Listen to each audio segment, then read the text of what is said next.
Blog Talk Radio. Here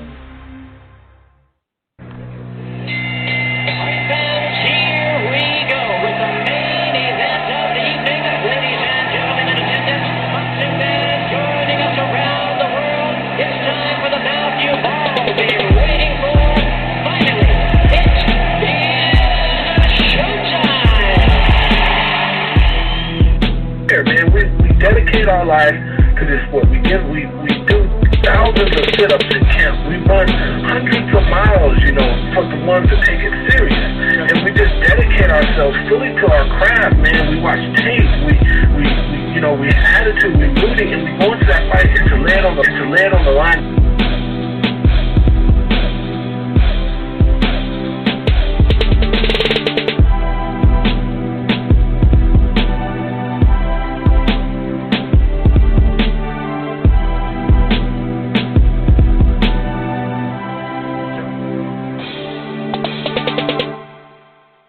What up, boxing fans? This is the Rope-A-Dope Radio Podcast. I am your host, Chris Carlson. We are live on Wouldn't You Know It, another Wednesday, just like old times for those who have been listening to the show from not even the beginning, really, just a handful of years ago that we used to do it on Wednesdays, maybe like a year and a half ago. Anyway, I'll shut up.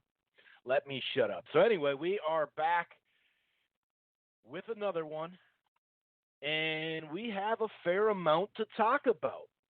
No doubt about it. We really do, considering we're coming off a Memorial Day weekend, holiday weekend here in the States. We had 3 different fight cards. Obviously, Jamel Herring stands out with the upset over Ito on ESPN. Really, really happy for him. In fact, we're going to have him on in about 30 minutes. We're going to have Jamel Herring on, talk to him. I know he's a busy guy. Right now, I'm sure he's getting a lot of media requests, so we're just going to kind of get him in and out and just talk to the new 130-pound champion. Other than that, though, we'll talk about Devin Haney, his highlight reel knockout. No doubt about it, on DAZN. And we'll talk about the PBC with the disputed draw with Trout and Gauthier. So, and I thought Trout lost that fight, but we'll get into that. And of course, we got to talk about the UK invasion. What's up, UK fans? Hope everything is going good. I'm sure a fair amount of people can actually listen right now because it's so early. Not starting it that late. But anyway, the official Anthony Joshua U.S. debut going against Andy Ruiz on DAZN. Although we got some news about Wilder's next fight, and we know that Wilder and Joshua are not fighting this year, it's still a step in that direction. To get him here is a step. It's hard to feel that right now because we know it's not coming. However, like I said, it is a step in the right direction for that fight. So we're going to preview that, predict that. Some people think it's going to be an easy night for Anthony Joshua. Others feel that it could be competitive for a while until he knocks him out. Not a lot of people know Andy Ruiz or have even seen, his fight that he had a while back with Joseph Parker.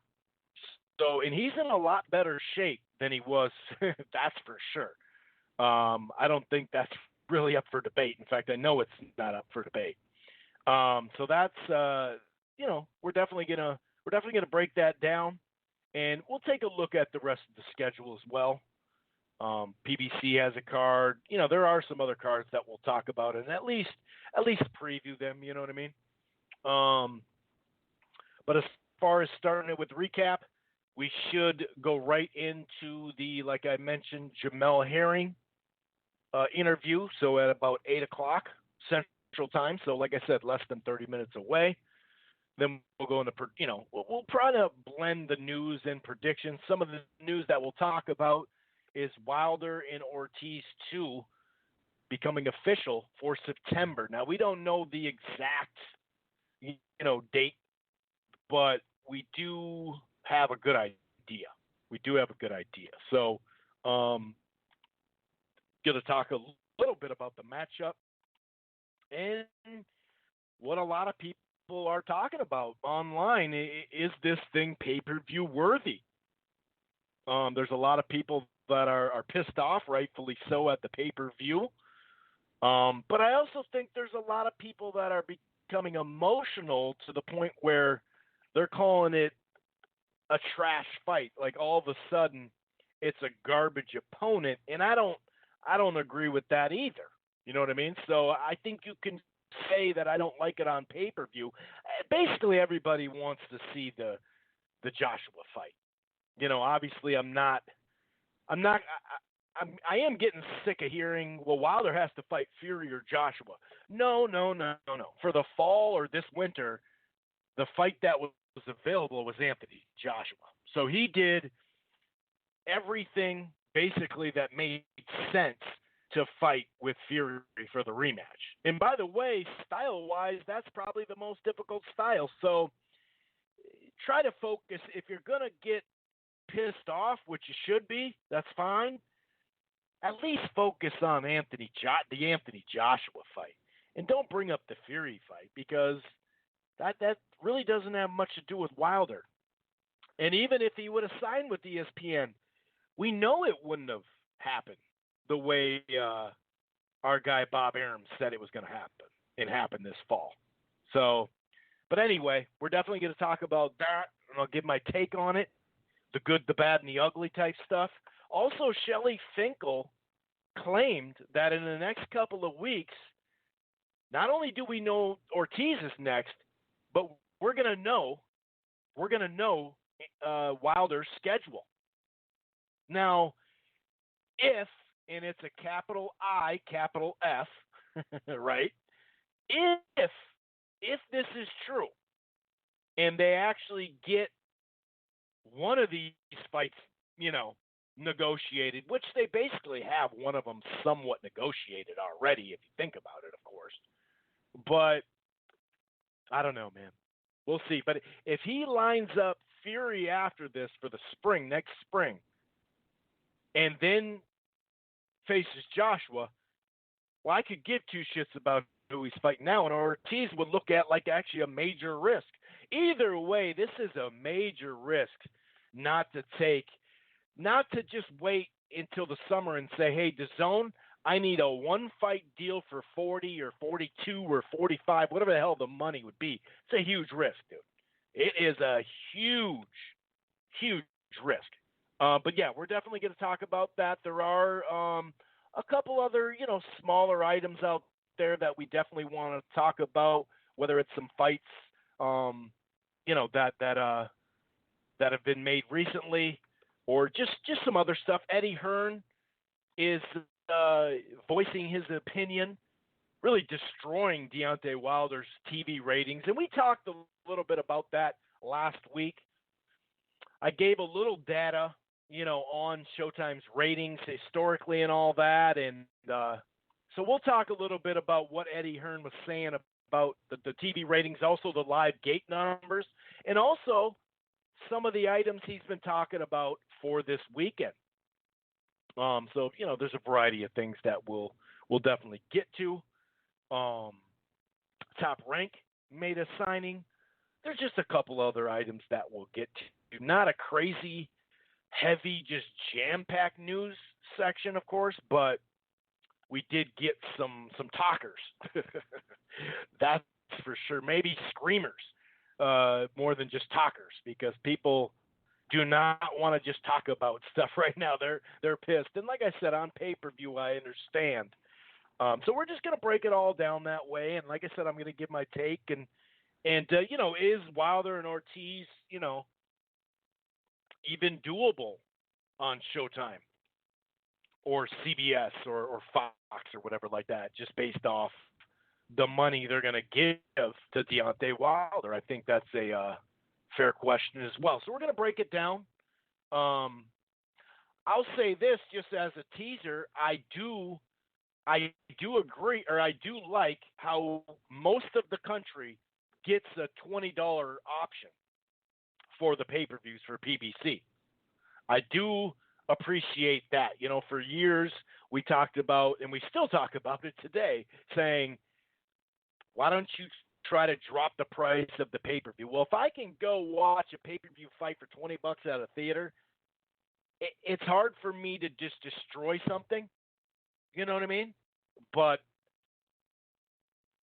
that's me and the majority folks, but there's thousands and thousands of people that can't just go to the theater, whether the theater is 3 hours, 4 hours away, the closest one, just gas money alone, you might as well, rent the pay-per-view. And also, there's states that just don't have it, period. So obviously I still feel for you guys out there, no doubt about it. But like I said, I do have to put that in the equation with some these pay-per-views nowadays. The fact that they are giving us a $20 option goes a long way for a person that's bought pay-per-views throughout their life, and also have passed on pay-per-views. I passed on Canelo versus Liam Smith. I passed on Canelo Chavez Jr. because I knew what it was going to be, like all the way 100%. And I understood why it was on pay-per-view. And that's ultimately, should a Wilder and Ortiz 2 be on pay-per-view, the numbers are going to be the ultimate, you know what I mean? Reasoning on, you know what, you were really wrong because look at the numbers. Or, hey, you guys made some money off it, yada, yada, yada. But either way, we're going to get into some of this stuff, no doubt, here in just a little bit. We're about 20 minutes out, like I said, for Jamel Herring. So, yeah, I'm definitely looking forward to the show. I got a handful of text. I mean, it's been going down in my DM like crazy, dude. Jeez Louise. It's been pretty funny. But anyway, why don't we start by talking about last weekend, right? And obviously, like I said, the biggest story is Jamel Herring, obviously. You know, he had the upset win over Ito. Looked really good in the process. Ito made a run later in the fight, and some of us are in the back of our heads cheering for Herring. We're like, oh, here we go. Please make it to the finish line. Like, we can do this. Like, you could do it. There was a moment there where he was making a little run, and I thought, come on, dude, let's just make it past this finish line. You know what I mean? And I'll admit, just like I'll admit when Jamel's on here, and I've admit to other fighters, that I did pick against him. I do a weekly predictions, whether it's one fight or 4 or 5 fights. I give my take on it and I predict it. And sometimes it's part of the weekly predictions that I do for blogs. But I did pick against him. I wanted to pick for him, but I kind of sensed, anytime I sense like a personal thing coming in there, I try to catch myself saying, hang on, would you be saying this if you weren't rooting for him? And that was kind of the decider for me. There was a couple of things that stood out to me, of course, but that was one of the deciding factors to go against him, and just the style matchup. But anyway, so we're going to break down that fight a little bit more while we're talking to him. So I'm going to save some of that. He did win on the scorecards cleanly, 118 to 112 and 116, 112. I had it about 9-3, 8-4, something like that. It was pretty fun to see. Luckily, no one got hurt, but when the ring collapsed with so many people happy in the corner and stuff like that, that was pretty damn funny.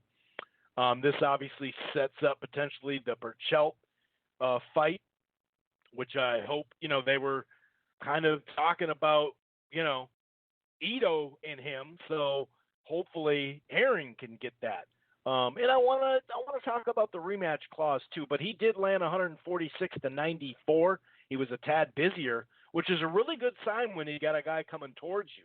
You know, if a guy's coming forward and you're stopping him from landing punches and all that, when you out throw the guy, that says something. 528, 27%, landing rate 2 to 498. Not that he, out throw him by 100 punches, but it's always a sign that you won the fight clearly if the come forward fighter doesn't throw as many, more punches by a considerable amount. So big win for Herring. And like I said, I'm going to save some of that,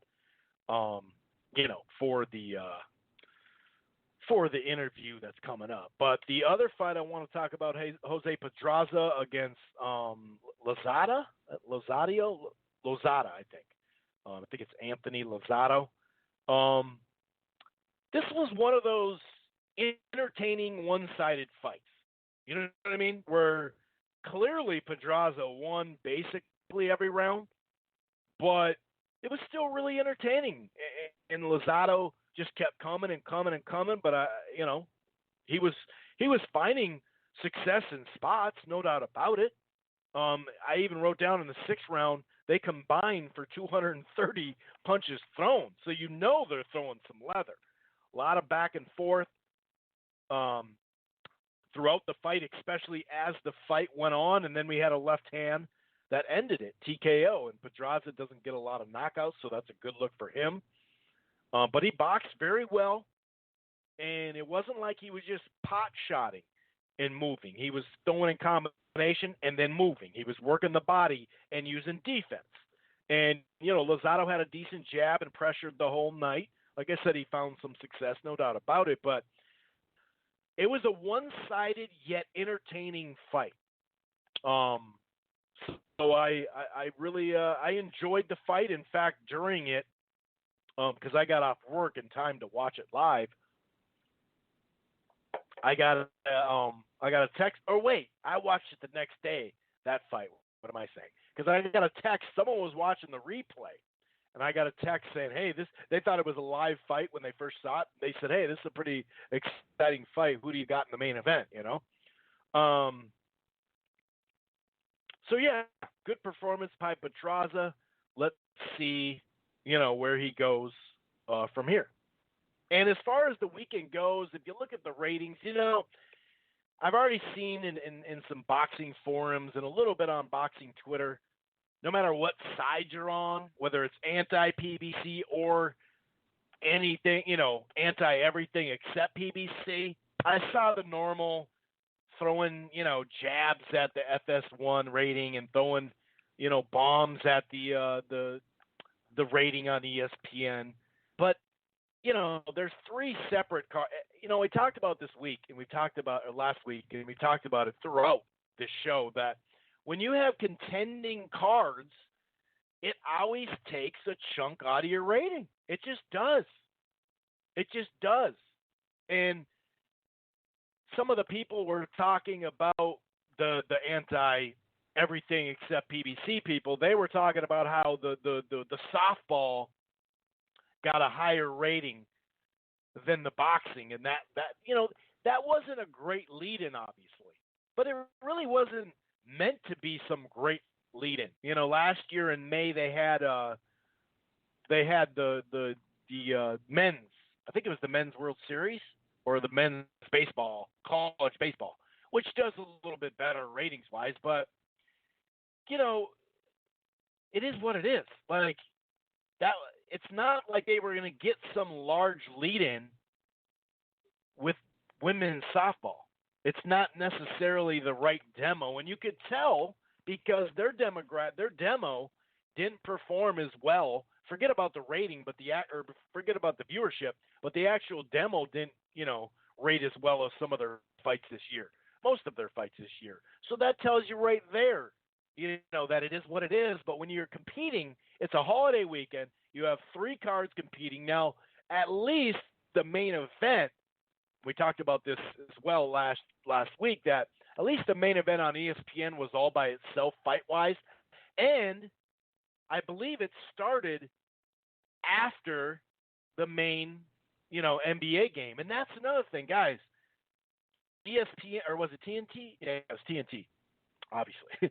It was like 6 million average for that game. Like, that was the biggest thing on TV by far that night.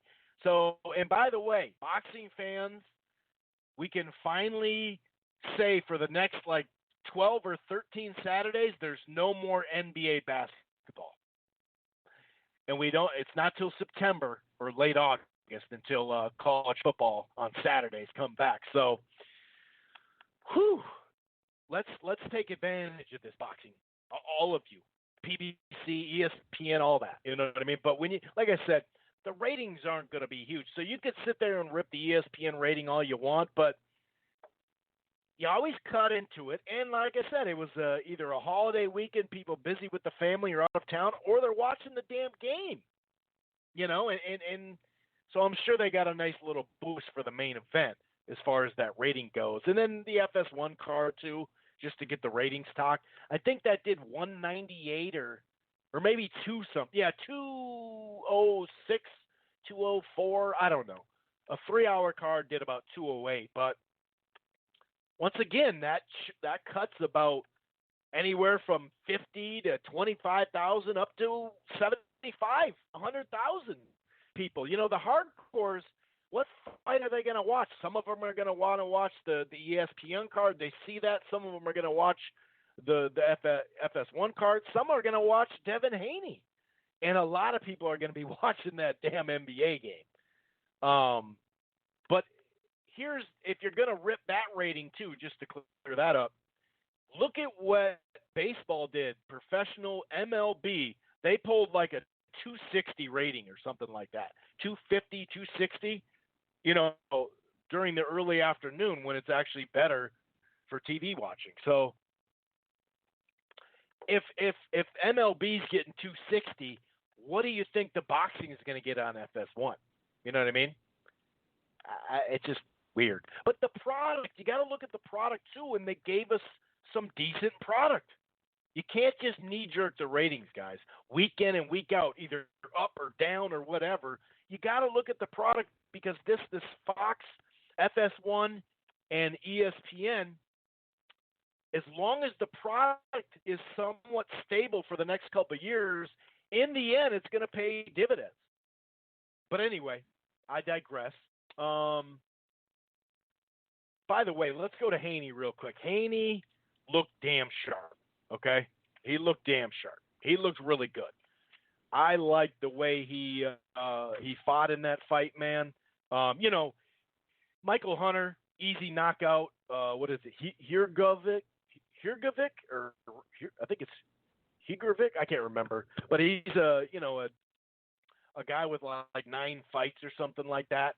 Heavyweight prospect coming up. They're going to move him pretty fast, I assume.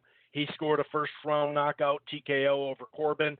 Not much to write home about those 2 fights. But Devin Haney taking on Antonio Moran, he looked good, man.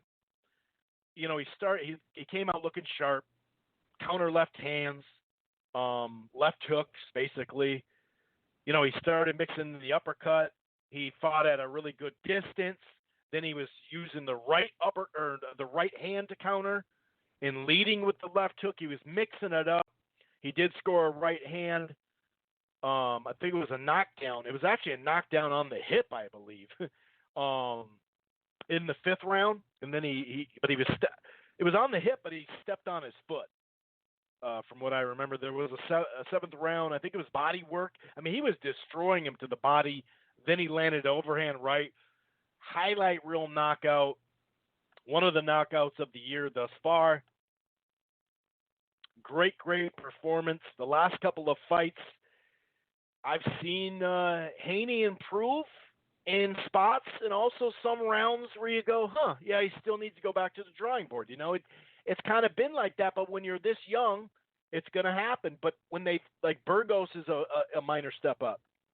Some of these other guys have been minor step ups, and he's really starting to find his groove, I guess you could say.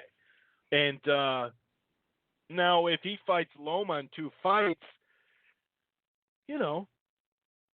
that's probably not the best fight for him, right? And I wouldn't be shocked if a different position comes up or ranking or opportunity, and he takes that one instead.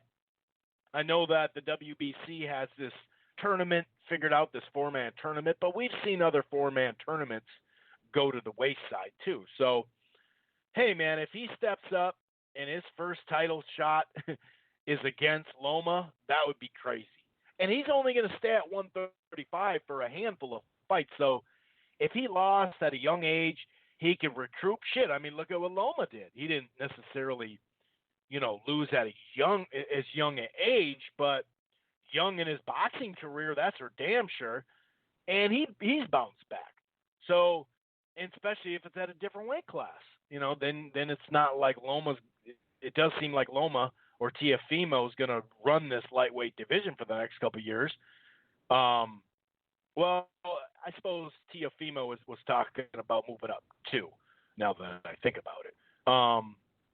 But yeah, man, I like, I want to see more step-ups. Now he's got a fight already, planned and figured out.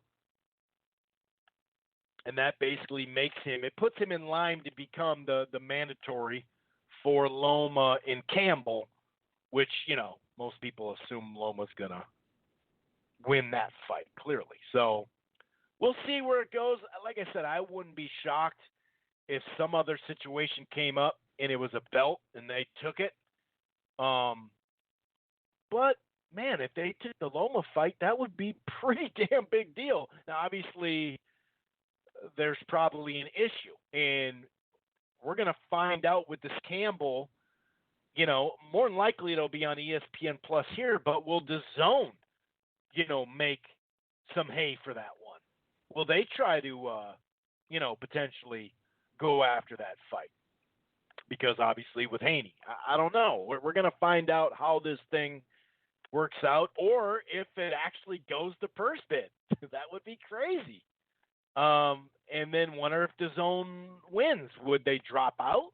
Would they say, hey, this is a career payday for your guy in Loma? Because I assume it might be, because to put up that, they'd have to put up some money for it. So it'll be interesting to see. But either way, I definitely like what I saw out of young Devin Haney. And I'm not trying to rip. I did tweet something about those heavyweight fights. I saw a lot of people really all jazzed about it, and I just didn't see a whole lot within those fights to be like, oh, dude, that was so awesome. I thought they did, with what they had in front of them, they did their job well. And so kudos to both those heavyweights, and I guess I just want to see more of them, that's all. I definitely wasn't ripping or trying to undercut, what they had done, because it was a great performance. It's just I can only take so much out of that, is what I guess my whole thing was there. I can only take so much out of those performances. I'm not going to sit here but that's just me, I mean, I'm not even blowing up Haney crazy off of one of his best knockout to date. You know what I mean? So it is what it is. But either way, Haney looked really, really good. Before we got a couple of minutes here, and we're going to talk to Jamel Herring. Real quick, there definitely wasn't much in that opening fight on FS1. That's for damn sure. It was like, oh, wait, what happened? Oh, he broke his jaw? Oh, my God. What the hell? El Bialy? He broke his jaw. What was it, the second round? I think it was the second round. I think it was a right hand, injured his jaw really bad. But other than that, it is what it is. Nice little win for him, that's for sure. Kind of sucks for the viewership, but they couldn't figure out what punch did that. Like two of them talking. I think it was Harrison was the one saying, no. It was the shot before. It wasn't that. And they kept looking at the replay when he didn't hit him. He's like, well, there's just not much there. It's like, did you see the shot that actually hurt his jaw? Like, it's nowadays, like, don't get me wrong. HBO had plenty of things that were just like, dude, come on with their broadcast. You know what I mean? Now, the look of it was superb. The name recognition was superb, but, they go over the top. try to star build. But right now, some of the teams that we have, because we have, more teams, more broadcasting team now than before, some of it is just like, really, dude? Like, you're just clueless right now. Like, how are you so clueless? Like, it's okay to be somewhat, but, yeah. Anyway, I did think that Cordell Booker got a good test against Wale Omatoso. And this is one of those fights that Booker has looked good, has looked just mediocre before too. So I wanted to see this step-up fight and wanted to see really where, not like it's going to tell you everything, but if you're a prospect, especially an unbeaten prospect, you got to figure it out. You gotta have these moments, and I thought that Booker did pretty damn well for most of the fight, and then had some adversity. Right, he was landing left hands. He was moving really well. He was controlling the pace. Most of the rounds he was doing well. Omatoso would land left hooks from time to time. There was some two-way moments, even in the first chunk of rounds. But Booker was in control most of it. In fact, he was feeling so good, it got so good to him. He started landing heavy shots in combination, and he started looking like the drunken master in the last part, didn't he? He was starting to do those movements and everything like that. I think it was in the third round. But then you saw Omatoso have some success, and you started seeing Booker getting pushed a little bit. And he was starting, since he was throwing so many damn punches at times, he started gassing. So you look at some of those late rounds, the 9th and 10th I gave to Omatosa. His right jab and his hook were landing really well, the left hook and the jab. It's funny because Booker would buzz him, Omatoso, but only to see Omatoso rally and land, nice punches back. So it was a good test for him. Omatoso really brought the pressure in the 9th, 10th, and 11th. Like I said, you saw Booker getting tired. And overall, though, he won the fight cleanly. He landed at 174-90, outthrew him 64 to 574, 28% to 16. Clearly won the fight, but I thought it was a good test for him, and it looked like he got a little gassed from trying to knock him out. So it was a variety of things that you can take from that fight, and that tells you it's a good development fight. So we'll see where he goes from there. We're going to get into the main event a little bit later. We'll also talk about the prelim fight of Apochi and Newman, that cruiserweight fight. That was actually a pretty good fight. That may have been the best. Well, that was the best, probably action fight of the card there. But right about now, I'm going to go ahead and bring in our guest for the night, Jamel Herring, the new 135-pound champ. A lot of people now know his story, his background. ESPN, not just on the boxing part of the show or the broadcast, talked about it, but we also saw a segment on SportsCenter. And anytime ESPN gets behind something, it definitely exposes it to the general public. So I thought that they did a great job. Top Rank did a great job with this as well. And let's bring in Jamel right now. What's going on, champ? How the hell are you doing? And it's got to feel good to hear the what's going on, champ. Hey, what's going on, man? I'm feeling great, and it definitely feels good to be called champ. I mean, usually called boxing champ, but to be the champion, it's a special feeling.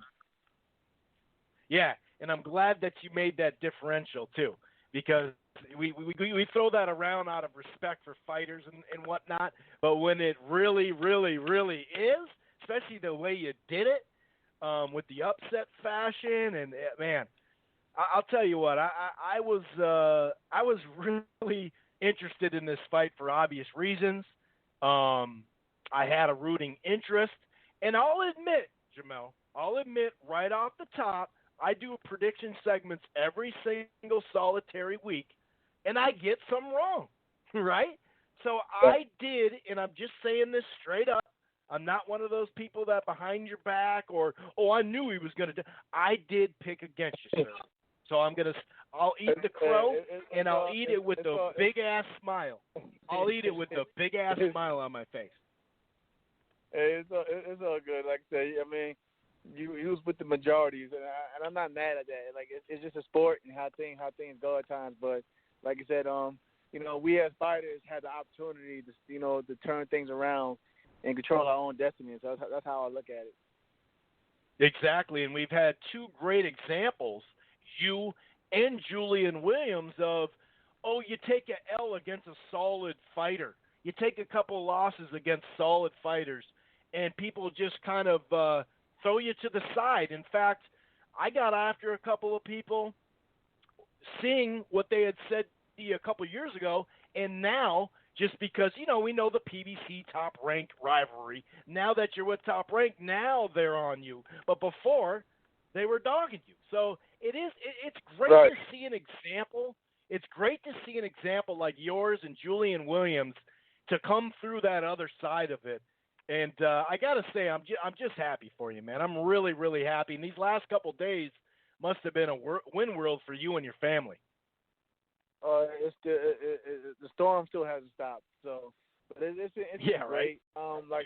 Like I said, I'm happy for Julian as well because I know how hard he works, and I can laugh at it now, but I've been saying all week so far that May has been the upset month of the year so far. It really has. It really has. Hey, maybe Ruiz can get in on some of that. Well, actually, that'd be in June though, wouldn't it? So it wouldn't count. That'd be in June.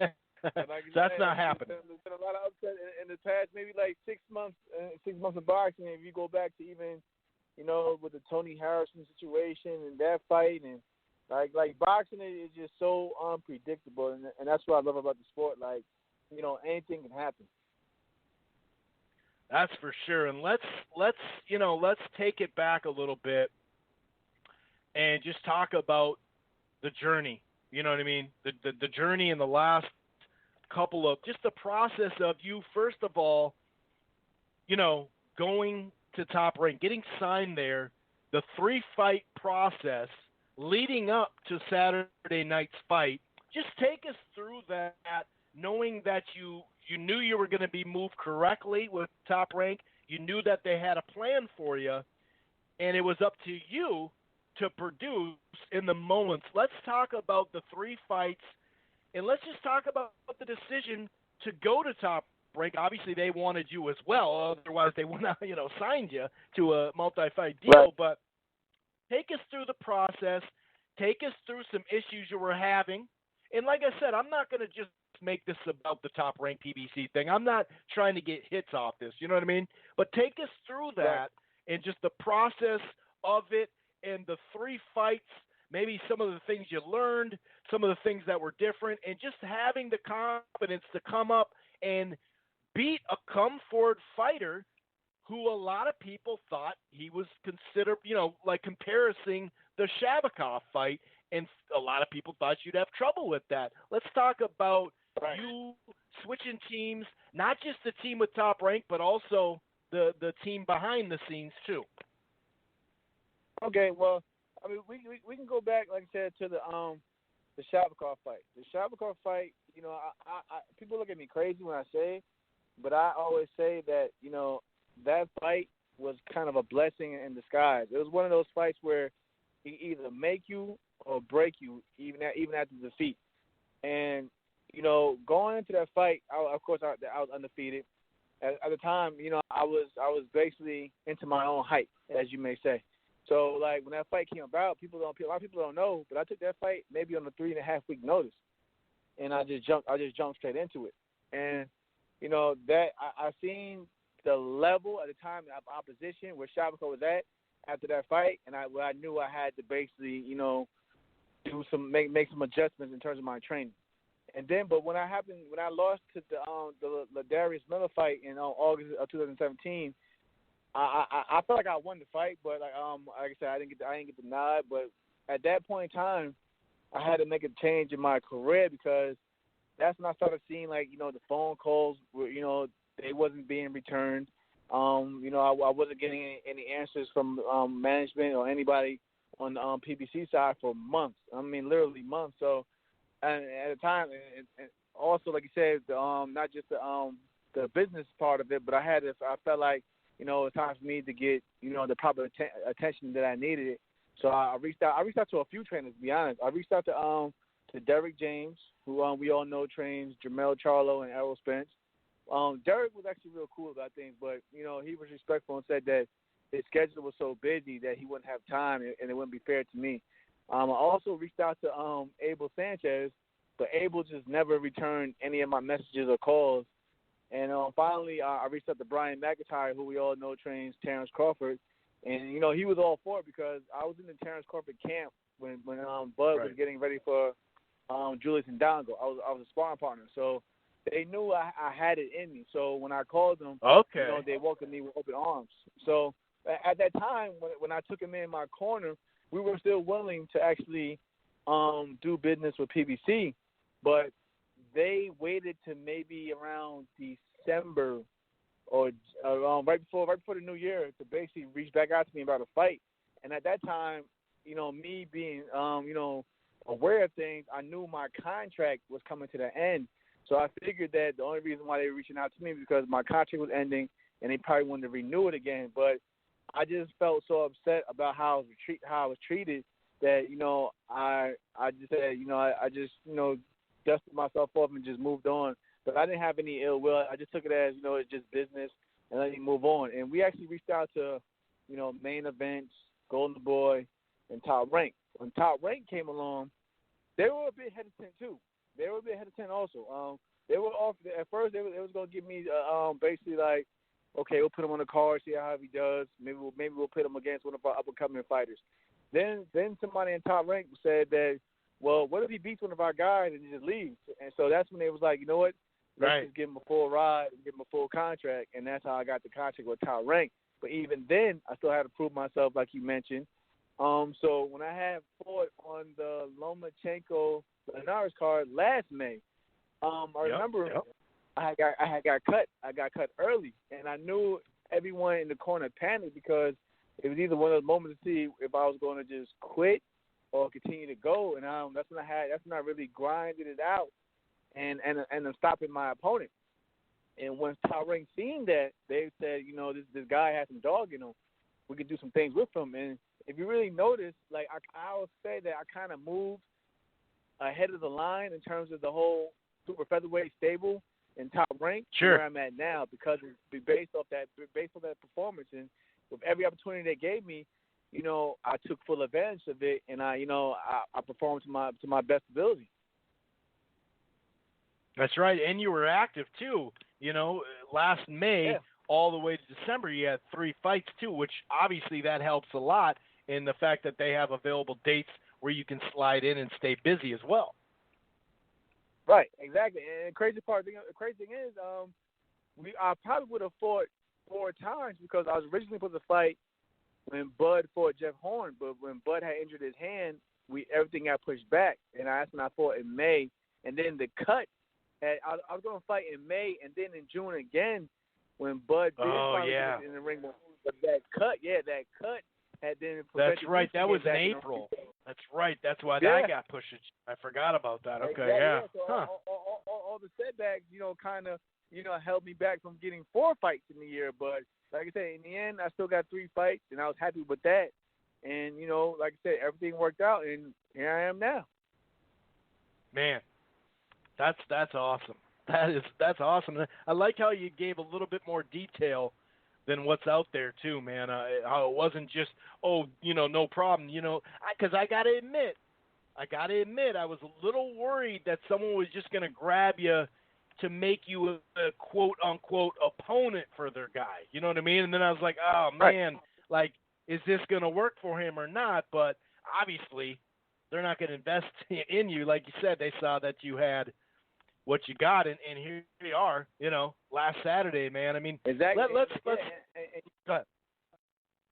I mean, and like you said, man, like you know how boxing is, man, because you called it. Because I was almost on that route to where okay, look, we'll bring him in. Maybe he could fight one of our up-and-coming prospects or somebody. But like I said, somebody on top rank has some belief, and I know, like I said, Bob Arum definitely he believed in me, and they would say, you know what, instead of doing that, because they still was hesitant because they said to themselves, you know, he may come in though, but he may end up beating one of our guys, and what if he beats one of our guys and another rival promoter like Golden Boy or Matchroom or somebody picks him up? Because I had actually had conversations with a lot of different promoters at the time before Top Rank finally, you know, gave me a full ride contract. Right. Okay. So let's talk about the move to 130. What was behind that?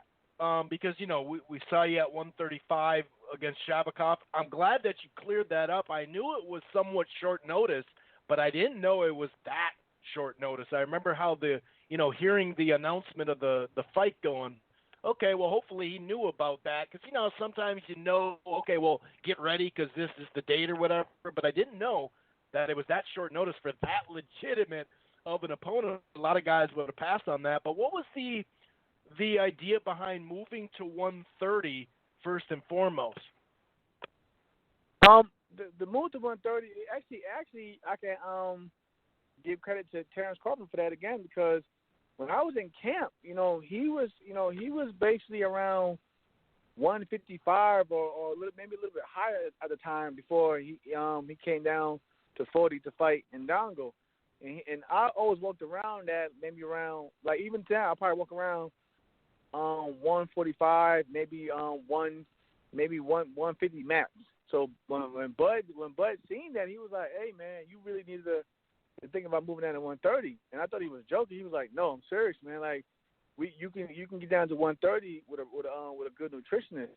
And that's when the idea came about going down to 130 after I had left PBC. Interesting, because I mean, you were a tall 135-pound, but at 130, dude, I mean, even seeing Burchelt next to you, you know, in the ring after the fight, I was like, man, he is a big old 130-pounder, dude. That's okay, interesting. So Terrence said, "Listen up, man." And were you like, "Hey, if I did it the right way," were you pretty gung ho, or were you kind of like, "I'm not sure," because obviously they have some talent at 135 to fight too. I mean, I was pretty gung ho about it because I looked at it like this, like when I before I brought a nutritionist in, I was doing, you know, making 135 kind of relatively easy. Even when I look back at it, my nutritionist would kill me the way I was making 135. But at the same time, like going into fight week, I was still basically eating what I wanted. So it was one of those things where I said to myself, you know, if you do things the right way and make some sacrifices, maybe you can make 130. And you've seen it the past weekend, I was at 129.5. I can't tell you the last time I've seen 129 anything on a scale in years. Right. I mean years. I don't even think when I started boxing back in 2001 in my teens, I was fighting at 132, and I'll probably see 130. So the fact that I was seeing, you know, 129.5 at 33 years old, that tells you right there. You know what I mean? But yeah, like everything played out, and like you said, people started saying the same thing you're saying about the whole Burchell situation. And Burchell is a big hitter, but like standing next to these guys, they look at me because to be honest with you, and I know a lot of fighters don't put it out there, but to be honest with you, when I actually rehydrate up, I may put on close to 20 pounds by fight night. Right, but it doesn't look like it. You still are ripped. You know what I mean? There's a difference. Yeah, exactly. There's a difference between putting 50 and 20, and you got those little extras on your hip. That's not the case. Right. That's not the case at all. No, because it all fills out evenly, and that's how we go about things in camp. Man, God, that just got me that much more excited for 130 for you now. Wow. Huh. Interesting. All right. I know that, you know, I don't want to keep you all night long. Let's talk about the fight here. I mean, I do want to, but I understand. So obviously it's going really good for you. You got your jab pumping. You got your movement going.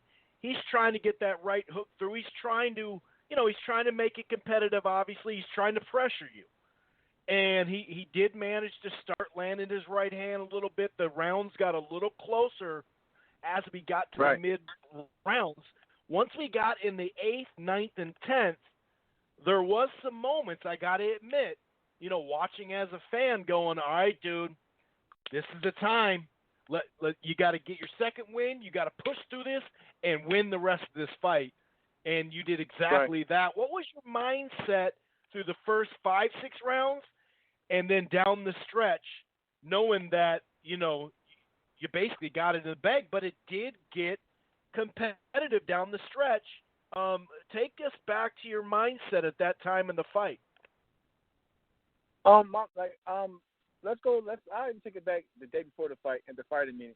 When I spoke to Timothy Bradley and Andre Ward at the fighting meeting, I had it in my mind that I knew from watching Ito's just his past 2 fights, especially with Christopher Diaz, that the guy was determined. Like, no matter what you threw at him, you could tell that he was going to continue to push and push and push throughout the fight. So that's why I had to set my mindset for that time being in the ring. Like, okay, it's going to be a point in time where I know he's going to have to come and get me, because I know Rudy Hernandez. Rudy Hernandez is an excellent trainer, and I know Rudy's going to have to tell him eventually, once he was starting to get outboxed, to go and get me, And when I look at the fight again, that's exactly what they did. And there was this time, and like you said, in the mid rounds where I wanted to stand my ground a bit to see how he just to change it up a bit, to see how he reacted to things. And when I seen that he wasn't stopped, like usually my last 3 fights, I was usually touching guys to the body at will, but I give Ito credit, like even when I touched him a few times, he just kept coming. So my trainer, that's when you seen Brian McIntyre say, you know what, you got to go back to boxing, because it's easier when you box, because he was tired. He was trying to like wear me down. The more we tussled in the clinch, it was taking a lot out of me. But once I got my second win, like you pointed out, I started getting back on my feet and using my jab. It just started getting easy again, and I got my flow, and I just cruised my way to the decision. Yeah, you sure did. You cruised your way to the decision, and I'm really happy for you. What was that feeling? Just the whole, obviously the 10-year, gap of time went by about your daughter, your backstory, and also on Memorial Day weekend, knowing your military history, and just everything involved with you and your family and your team to hear in the new. I mean, take us through the emotion, or are you still kind of like tingling as we speak? Yeah, I'm still. It still hits me, man. Like before I had called, I was watching the clip of that exact moment, and like every time I heard Jimmy say it, it still hit me, because it's one of those things where like you put, I'm always an honest guy, and like a lot of people didn't think that I would be in that position to even hear that phrase, but so like it was just emotional, but before the fight, I actually felt real calm and relaxed, because like to me personally, like people take things like certain things like a different way, but like for me, when I kept hearing the title underdog, I was perfectly fine, because I felt like there was no pressure on me. I think I felt more pressure, to be honest, my last fight in December, because it was one of those fights where I said to myself, okay, I gotta make a good impression in order to get the title fight with Ito. So I had to I had so much.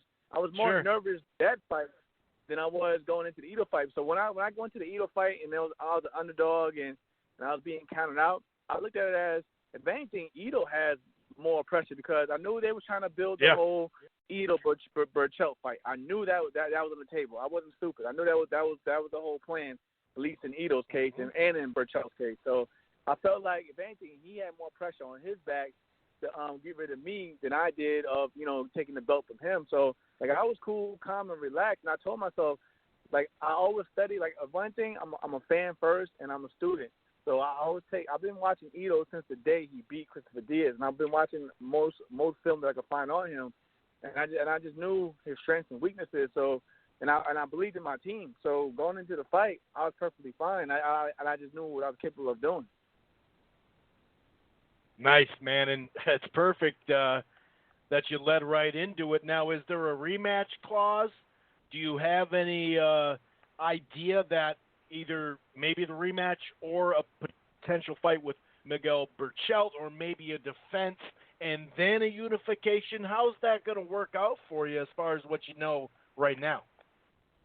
As far as I know, there was no rematch clause, which is, like I said, I believe they just thought that it was easily just going to get the victory, so there was no rematch clause in the contract. But definitely, but I knew for sure, even before the news had came out that Berchelt was going to be ringside and everything. I knew the day after Berchelt won the fight, his last fight with Vargas, that speaking with Brian McIntyre when he got back from commentating, that Berchelt was going to be ringside, and even before then, when we first got the Ito fight, we already knew that the unification was something that was on the table, and I think it was a unification, or depending on what the WBO wants to do, maybe my mandatory. But I actually was excited. Like, I was excited to get the Ito fight because I also wanted that Berchelt fight as well. A lot of people don't know. Me and Berchelt have a common opponent, which is crazy. And the common opponent that we have, I had beat, and he had lost to the guy. The lone defeat that he has on his record, I had beat the guy on a PBC card when I first did my main event on PBC, which is funny. But I've been watching Berchelt for years, and like I knew he was just somebody that I respect. I know styles and fights, so I never go off his defeats and everything. You always, if you're a smart boxer, you always look at their best performances. But I did my homework, and I just felt like Berchelt never fought any like an athletic, slick fighter. If you look at his past few 5-6 fights, it's always been like, the flat-footed, come forward guy. And like I said, I like him. I actually feel like if you want to have an argument or a toss-up, him and Gervonta Davis are still maybe the number one guys in the division, whichever way you want to look at it. So I give him more respect. I just feel like there's things that I can expose by taking that fight. And me being a Marine and that whole mentality, I've never been the one to stray away or run away from any fight. I mean, I took the Shavkar fight on short notice. So yeah, exactly. If you give me the Berchelt fight with a significant amount of time and with the team that I have no problem taking that fight. And I know Tom Rankin and them all know that. And I was told, I think yesterday, that Bob wants to give me 2 weeks to rest, and then we'll go back to talk to see what was next. But I always said to myself, the division is so loaded now that if you want to stand out, you gotta do something big, and then why not unify? Because like I said, you can give credit to each and every one of the champions in their own rights. I like Tevin. Tevin's a good friend of mine as well. Right. Tank has done great things in the ring. Berchelt, incredible fighter as well. So it's like, if you want to stand out, you gotta at least unify one of these guys. So, and I'm willing to do it, because I look at it like this: what do I have to lose? I mean, they didn't think I was going to get the title from Ito, so like, why do I have to fear about fighting Berchelt? you just made exactly. To be honest, I think Ito is a little bit quicker on his foot than Berchelt, and we all know, people that know boxing, we know Berchelt leaves some stuff exposed as well, so it could be an ugly matchup on his end.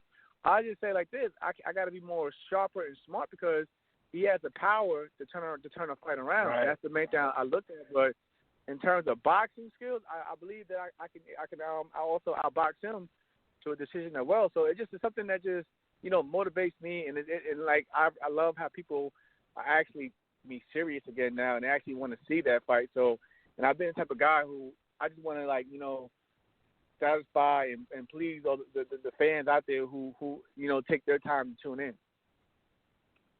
Yeah, and damn well. And by the way, it was Luis Eduardo Flores who you were speaking of, I believe, right? Yeah, who you beat right. in Right.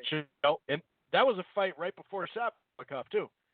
Right. And then right, even right. after you lost, you fought Hovhannisyan and then Ladarius Miller. I mean, back to back, like boom, boom, like, wow. I forgot that you went right to Hovhannisyan, who's not some sort of walkover, a guy who's been in the ring with a bunch of. He was never stopped. Art right. never been stopped until he fought me. Yep. And damn well that they had a date for that unification. You know what I mean? They already have it reserved somewhere. So you know that, which is a good thing. You know what I mean? So, hell yeah, man. So, I mean, I give that's why I respect Tyrank. It's not like there's any surprises because going back to the Shavkov fight, I was so hurt about what went on behind the scenes because, you know, my marketing director, JC, Jerry, he had told me that he spoke to Tom Laufer, and they knew about that date for months.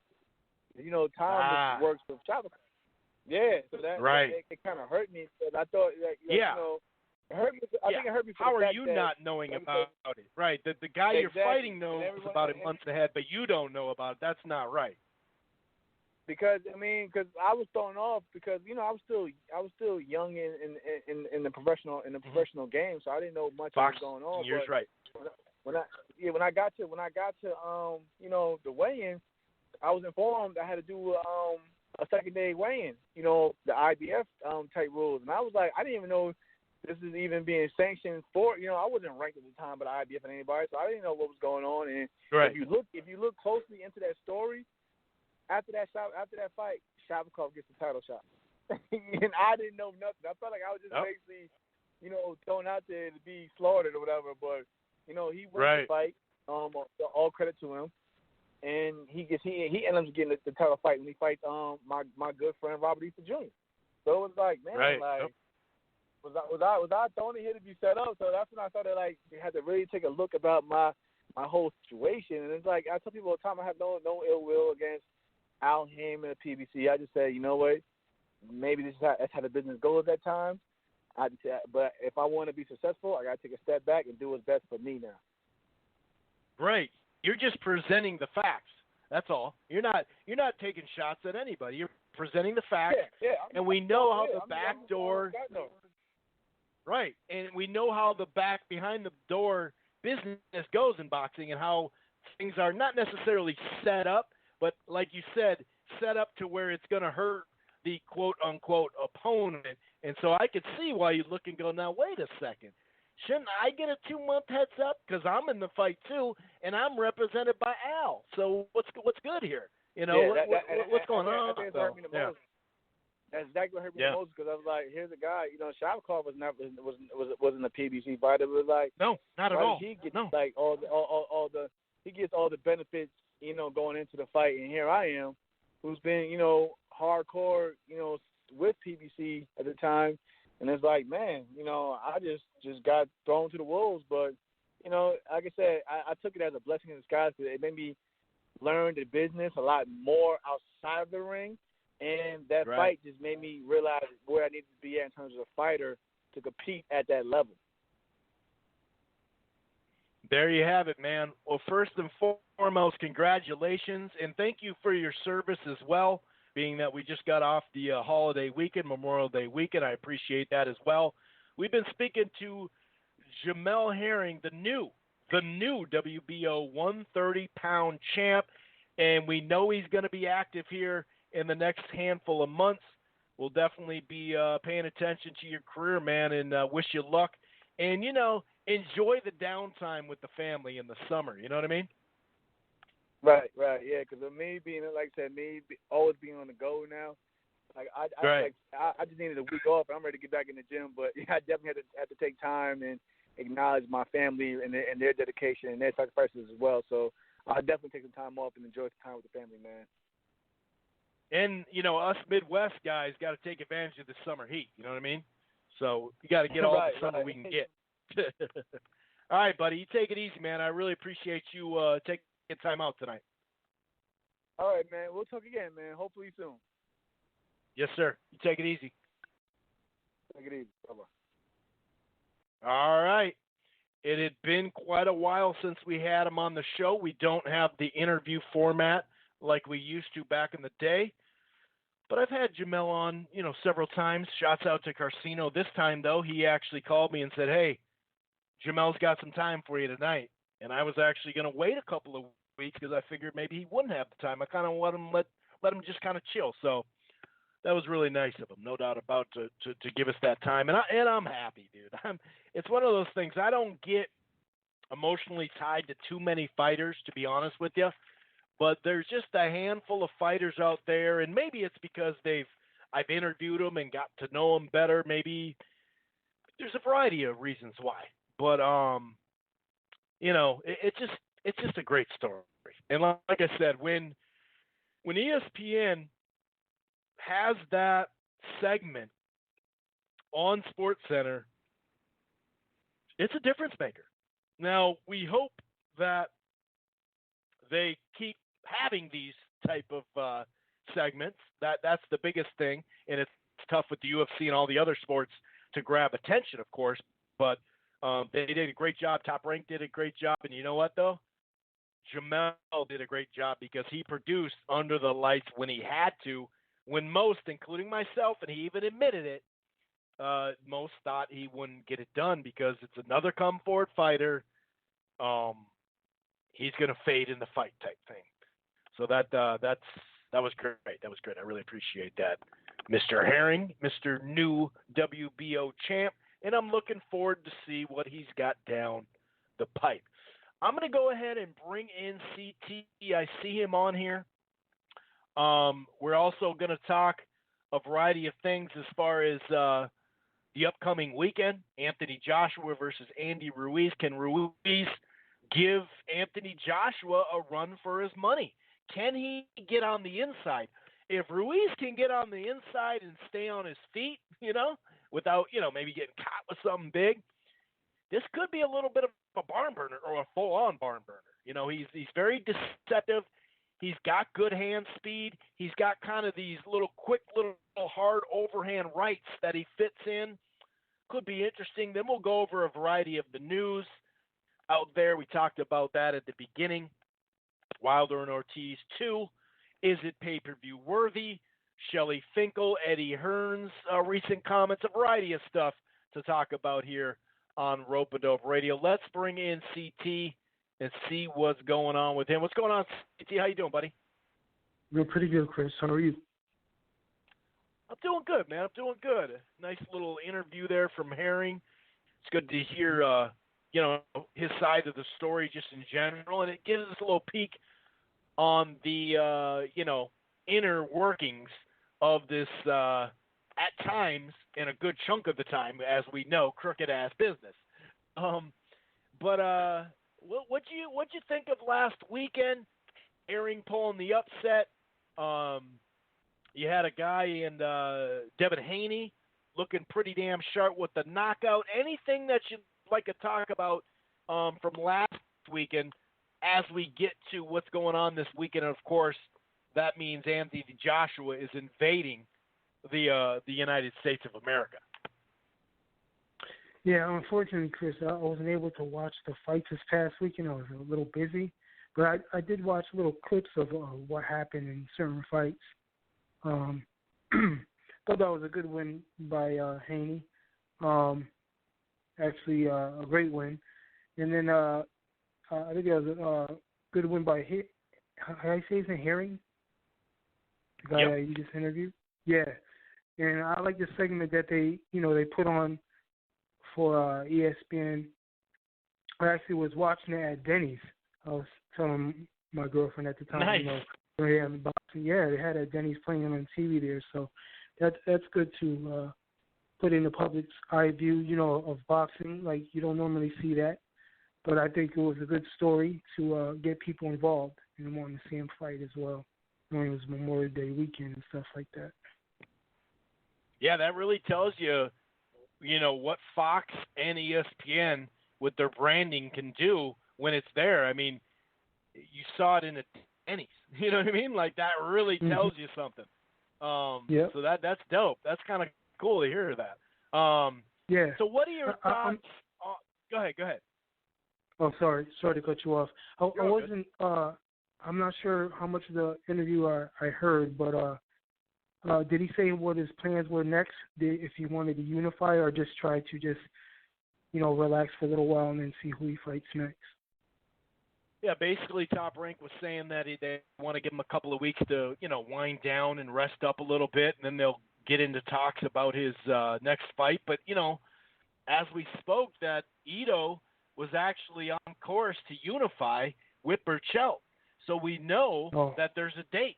There was already a date reserved for it, I'm assuming, or at least a couple of dates they were eyeing, because that's how they built this fight. Now, they told Jamel Herring's story, too, but they also were telling this, talking about a unification. So, one, there's no rematch clause in this fight, which is sweet for Jamel. Like, Jamal said, hey, dude, like, they obviously didn't even think I was going to win the fight because there is no rematch clause, which is pretty damn dope for him. Usually if you're challenging for a title, that's just going to be in there. You know what I mean? So I wouldn't doubt if he gets like a defense, maybe even a hometown defense, or at least a defense and then fight him. But I would say it's either that or they're going to go right to Burchell potentially. But it could happen. It could happen this year. He could fight in September and then fight in December too potentially. But that's what he kind of spoke of, how it may be. And, when you win a new belt, sometimes they have a Mando for you. So I would say he's either a fight away or Burchell's next, is what it sounds like. Yeah, that sounds like a good plan to have a fight in between.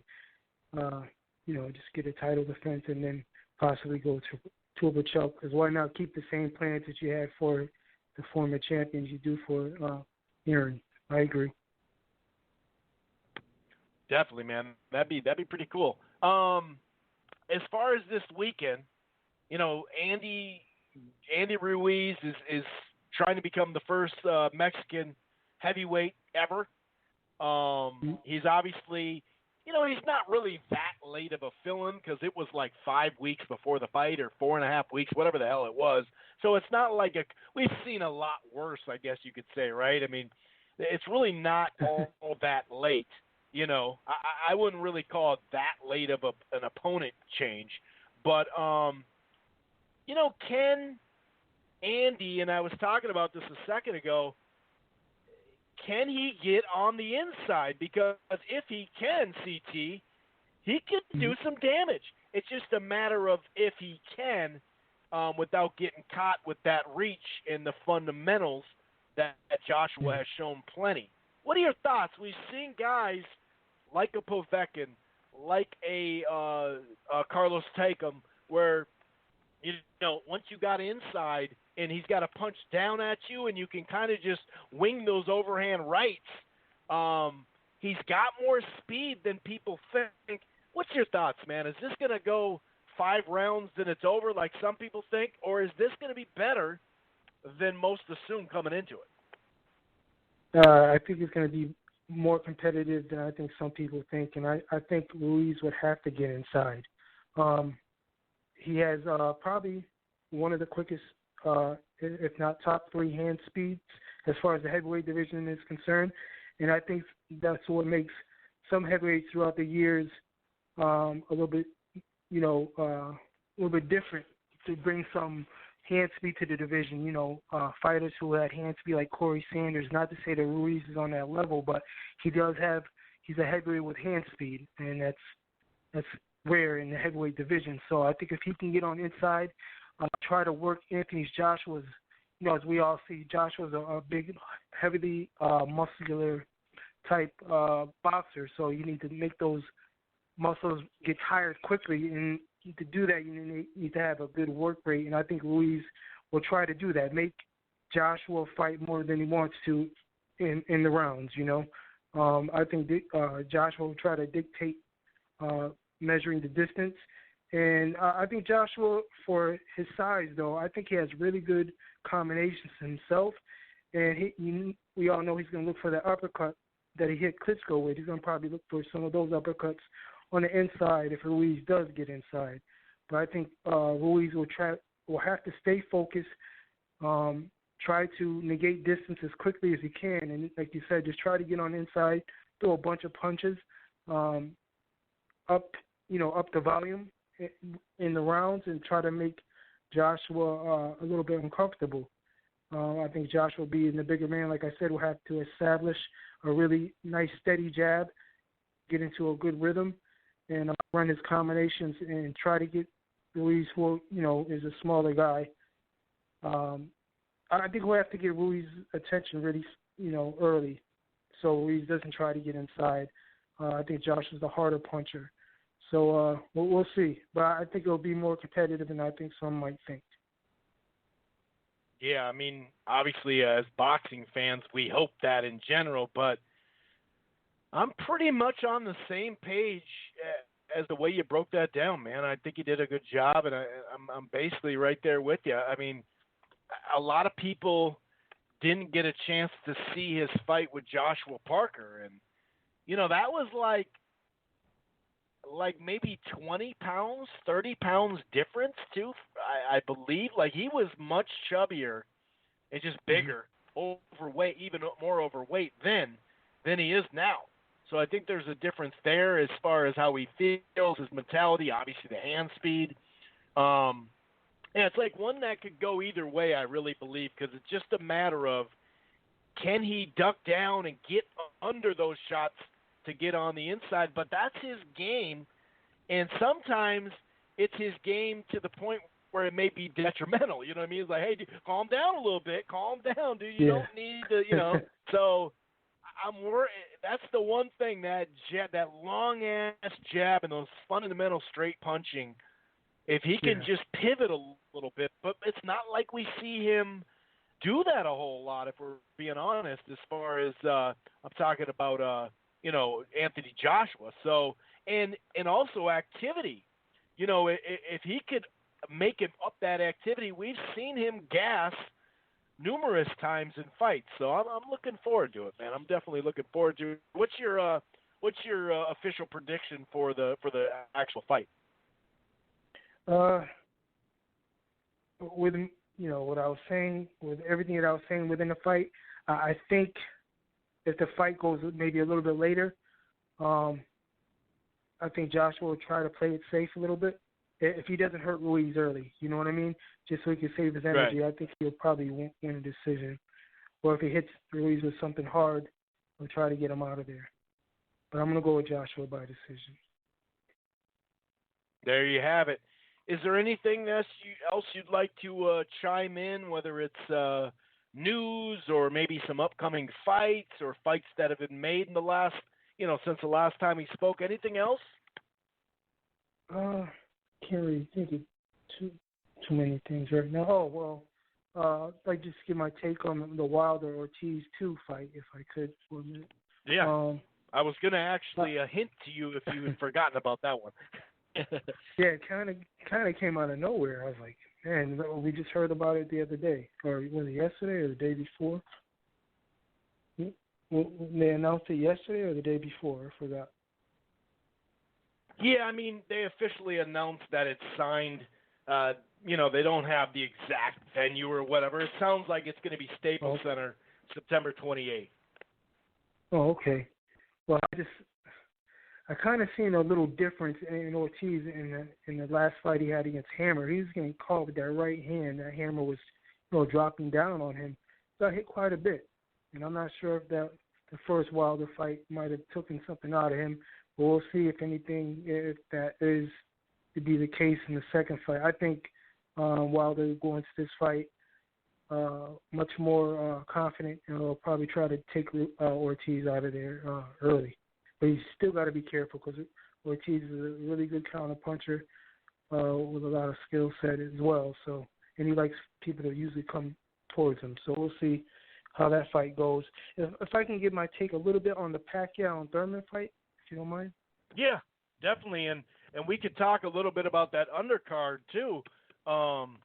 Figueroa against Ugas, Lipinets against Molina Jr., who actually some people thought Molina Jr. just beat Figueroa. And then Luis Neri is fighting, I can't remember who, and obviously Caleb Plant is going to do the Fox show. So, yeah, give your take on Thurman Pacquiao. That's right, because they just did have that presser. Yeah, I think it's a very interesting fight, and they're kind of, I want to say, like the way they're athletically fight, and they're both pretty much on their toes. They both have really good hand speed. So I'm looking for spots and exchanges. Who's going to get the better position to land their punches? I'm leaning towards Thurman in that fight, only because he doesn't fight like Marquez, but he has the type of ability where he's able to shuffle his feet back in the same sequence as Marquez, and he can punch while moving. He's one of the rare fighters today who can punch while moving left, right, back, forward. I think Thurman's very awkward, and I know Manny's, he's still a great fighter and he still has the hand speed and power, but I think stylistically, I think Thurman has the style to give him a lot of problems. I think Thurman's going to, pretty much wait for Manny to attack and then try to read off of what he does, like he said himself, read off of Manny's rhythm and see his shots, try to read his shots coming. I think he's going to hit Manny with some punches that is going to make Manny a little wary from time to time, and I lean Thurman to a decision.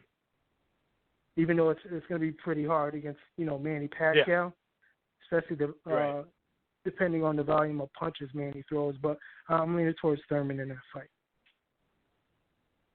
Yeah, I think I'm still in between on it, and but I think people are really underestimating. We talked about this last week too. I think people are really underestimating Thurman, and just based off, like you said, the movement. Like Marquez is a better counterpuncher. He's one of the better counterpunchers the boxing world has ever seen. Definitely of this last generation, one of the best. Him and Floyd and just a handful of others, but he didn't move a whole lot. You know what I mean? It was subtle. Movement, but he didn't move. So basically equating to not having to cut the ring off. Well, if you got to cut the ring off, that's different. That's a little different. And also, Ortiz, just to bounce back to what you said about that, the last two fights are really similar style-wise to the two fights he signed a couple years back with Matchroom when he was with Eddie Hearn, where he was coming forward in the fights. And that is not, unless he's got the guy hurt, that's really not, or the guy's going to stand there, that's really not his cup of tea.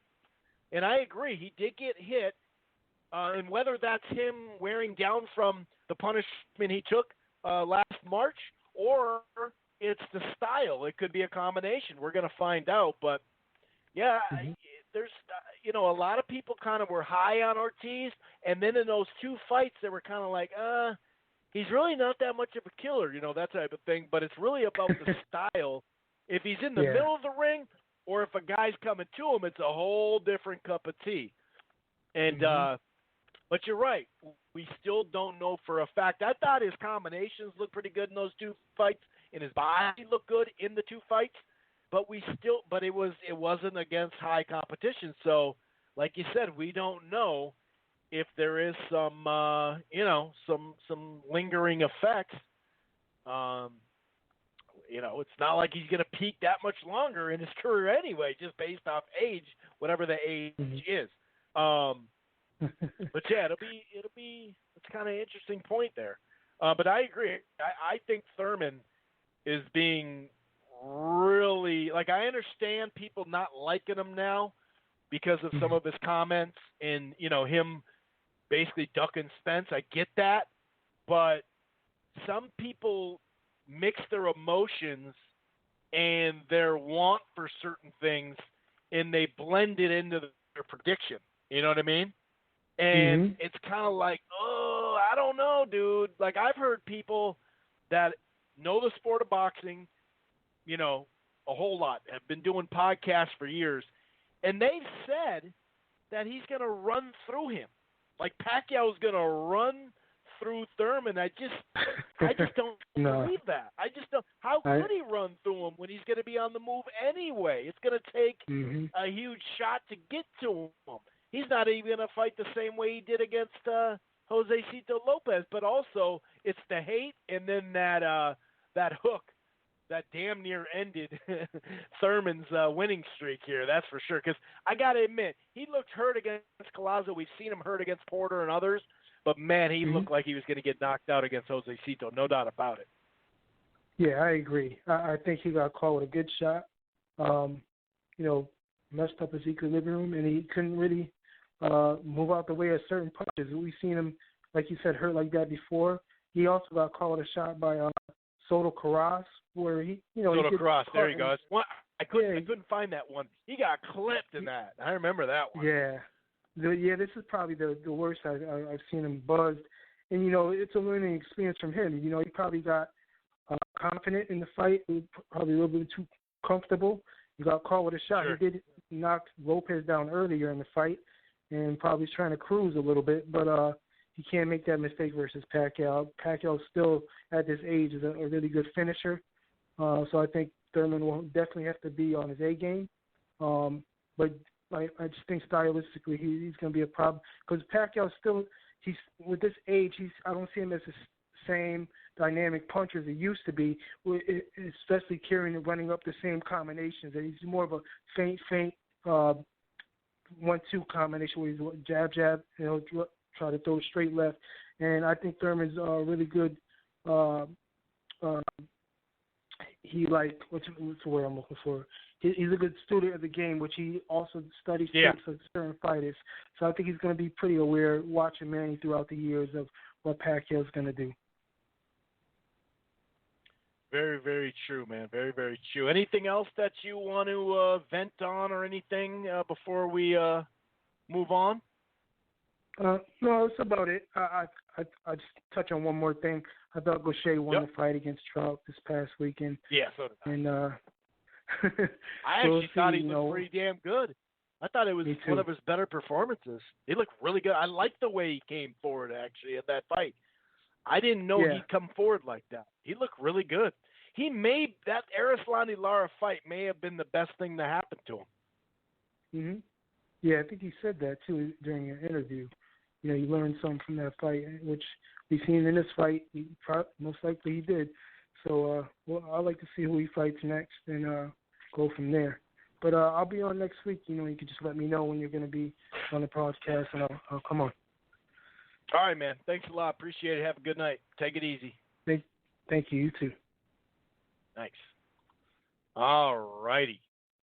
So there is 5 minutes left of the live stream. Check that. 4 minutes, 35, 34, 33 seconds.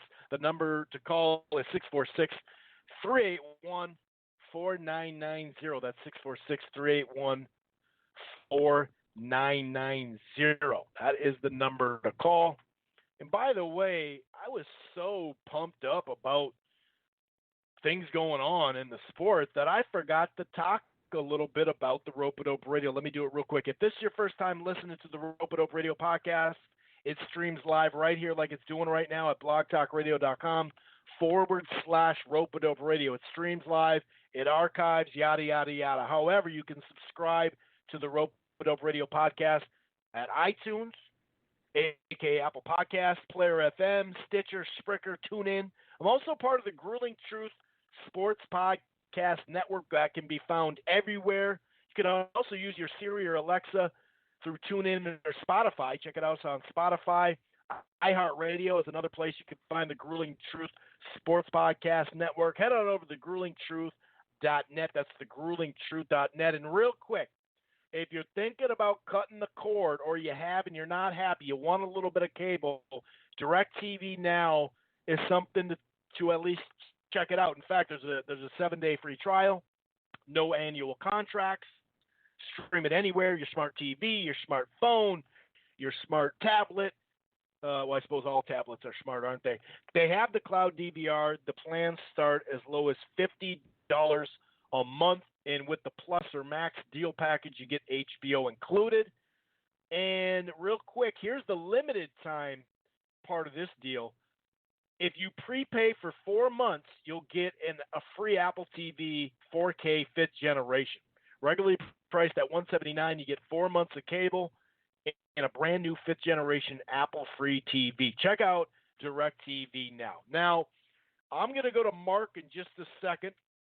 2 minutes and 30 seconds before the live stream. I see a handful of people coming in. I see some people that dropped too. Hopefully it didn't. No, it doesn't look like it. I just brought it up. Doesn't look like it dropped. So maybe they just, had to go. Real quick though, that Trout Gauthier fight, it was hard to find that many rounds for Trout. to be honest with you. I didn't really, the round 3 was close. You could have gave him that one. I gave him the 9th for sure. But there just wasn't a whole lot of them. I thought that, Gauthier had a few decent lands with the jab and a few right hands in the first early goings. You did see Trout use his jab and his body shot. You know how he does that little duck down to kind of leap in and jump in. He'll move his head and kind of leap in, and that opens up his combinations. Well, that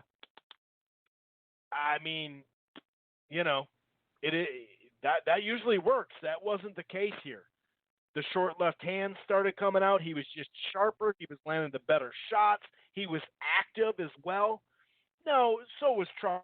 Trout was pretty active, but his jab was just kind of landing, but not really landing that well. Like I said, he just looked aged, and that's not to take anything away from Gauthier, because this is a good performance. The sharp right hands, the left hooks. I like how he went to the body. 9th and 10th, I thought Trout won those rounds.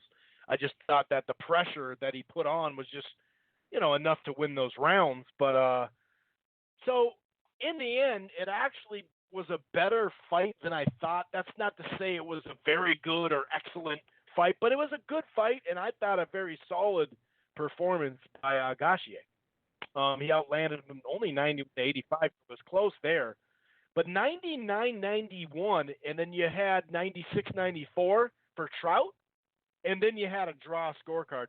96-94 for Trout, I just don't see 6 rounds for Trout in this one. I don't know where you got that. I had it 7-3, giving the third round to Trout. Could I go 6-4? Maybe. I guess if I'm not gonna. I already deleted it, but if I watch the fight again, could I give him, a 4th round? Maybe. But then again, I may take away one of the rounds. You never know. I definitely feel confident about the 9th and 10th. But to me, Gauthier just beat him to the punch most of the time. He was landing the more effective punches. Bottom line. So, we are going to get to some callers. You're going to bring in 310 Mark. Get his thoughts in general. We're going to talk about a couple of items, news-wise. Some follow-up from last week as well. Talk a little bit about Wilder and Ortiz, the rematch. A lot of people have some choice words for it. Most of it has to do with they wanted to see Joshua next. I said earlier, the whole Fury thing, I either want him to fight Fury or Joshua. Well, take the Fury thing out of it, because Wilder has nothing to do with why the Fury fight didn't happen. And it does look like they are going to do that next spring, but it's legitimate to say, they could wait till Joshua's fight's over, and then over the next month or so, negotiate a 1-fight deal on DAZN and try to get 40 or 45 or 50, whatever the hell you're going to get from them, right? And just try to get a 1-fight deal. I understand that part of it. But throw the Fury stuff out, because clearly he wanted it. You know what I mean? Clearly he wanted it. But yeah, so I understand that. I do get it. But you cannot like the fact that Anthony Joshua and Deontay Wilder aren't fighting and still not completely shit on Ortiz. Now, all of a sudden, Ortiz is a horrible opponent and a walkover. I mean, I've heard some even reputable, let's say that, people online saying that the rematch is going to look like Stavern 2. So you're telling me he's going to for sure knock out Ortiz in the first round. Like, I just don't see that. I mean, he went to hell and back. I mean, it looked like he was out in that 7th round after knocking him down in the 6th round. But the first 5 rounds, Wilder was losing the fight. In the 6th round, he knocked him down, wasn't able to finish him. 7th round, he looked like he was going to get stopped when he was on those ropes and taking shots. And, he looked bad. He came through it. I guess I'm just kind of the one thing that really stands out is people wondering why this fight is happening, a rematch. So we know the Fury fight's not happening, and we know that Joshua fight's not happening next. So if you're going to find an opponent next for him to fight, is Ortiz now all of a sudden just a trashy opponent? Like, that's just fake outrage, dude. Like, you can't let your emotions, like the fact that you want the Joshua fight next, I totally understand it. I get it. You cannot like this fight on pay-per-view 100%, but to sit there and say that the opponent level is garbage, Ortiz is garbage. Now, I remember many people online saying that, he got first of all, the fight could have been stopped, or Ortiz should have knocked him out in the 7th. And remember that commission stuff with the new rule, that they have you walk sideways back and forth. People, some of these same people that are dumping on this fight now, or Ortiz, I should say, a lot of those people were the ones saying, oh, he got an unfair advantage with that time that he got, and he did get extra time. But, we did see that in other fights. In fact, we saw it in the Fury fight. Remember that Fury got up, he had him walk to the right, walk to the left. And he was even Fury was even having fun with it. Like, here, I'll skip to I can basically run to the left, like, I'm good, dude, let's go, It was pretty funny. But also, remember Malik, it was after, so the Jennings fight, Ortiz looked great. Tony Thompson, it is what it is, that fight, whatever. And he did knock him out or whatever. But then it was Malik Scott and David Allen. I believe those are the two fights he fought real, next to each other. Like, it was within a short amount of time. I don't remember the exact amount of time. In fact, let me bring it up real quick. Okay, so 2016. Oh, God, it was quicker than I thought. So a month later, so he fought him in November. A month later, he fought David Allen. Now, neither of those are great challenges or anything, but those guys, they were on the move. And when Ortiz has to come forward, he's not going to look as good. He just isn't. When it's in the middle of the ring, or if a guy's coming forward and it's just a skill fest, that's way different for Ortiz. So I kind of feel people are forgetting how he looked in those two fights heading in, eventually anyway, to the Wilder fight. It's okay to say I'm not going to pay for Wilder and Ortiz and still think that Ortiz is a good opponent considering what's out there. It's okay to be on the same page of both of those. But, that's not how it is these days. You have to be one way or another. And it's just funny to see how many people are discrediting Luis Ortiz as an opponent now, only because they want Wilder to take the Joshua fight next, which is a legitimate argument. It's a legitimate critique, 100%. But you got to keep it all in line. Anyway, I'll talk a little bit further about this stuff. Shelley Finkel came out, and this is from TalkSport.com. Shelley Finkel, and we'll discuss some of this like we do with our news segment with 310. But this is what he said, just kind of leading into this. Okay. He said there's something that we were working on, and hopefully by the next week or more, a few weeks, that it'll be resolved. I've had a dinner the other day with John Skipper, who obviously is the chairman for DAZN. We discussed the Joshua fight, and I've also been in touch with Top Rank. As we know, that's probably the second fight, the way it looks, the way they've both been talking, the way they both said that they'll do a split network. If they're saying both sides will do a split network, trust me, they've had deep conversations. So in the next 2 weeks, everything will be done. It will be said publicly what we're doing, and I believe the UK fans will also be happy. So he says, because there was that rumor that next year it's going to be Kownacki, right? Kownacki, I should say. So he says he's not going to give the exact order, although we know Ortiz is first. He said the next 3 fights, the next 3 bouts will come against, well, we know Ortiz, Fury, and Joshua. That's what we're working on, those 3 fights, nothing else. Deontay will be fighting all of them in succession. It's just a matter of what order they will happen. But they hope in a couple of weeks to announce his next 3 fights, which would be a very smart thing to do, right? But that would be phenomenal. Now, this is if this actually is the case. I'm just quoting Shelley Finkel. I'm not taking it as the word of the Bible for those who believe and stuff, who those are very religious and believe in that. The Bible is everything. There's whatever. I'm not taking it as 100% fact, but this is just what has been said from his side. And Shelley Finkel comes out and says stuff, and sometimes this stuff happens. So we'll see. But that would be phenomenal, and I think that would at least, I think a lot of boxing fans, including myself, just want to know what's next. You know what I mean? Like, okay, if you're going to fight this one, cool. It's like Gary Russell Jr.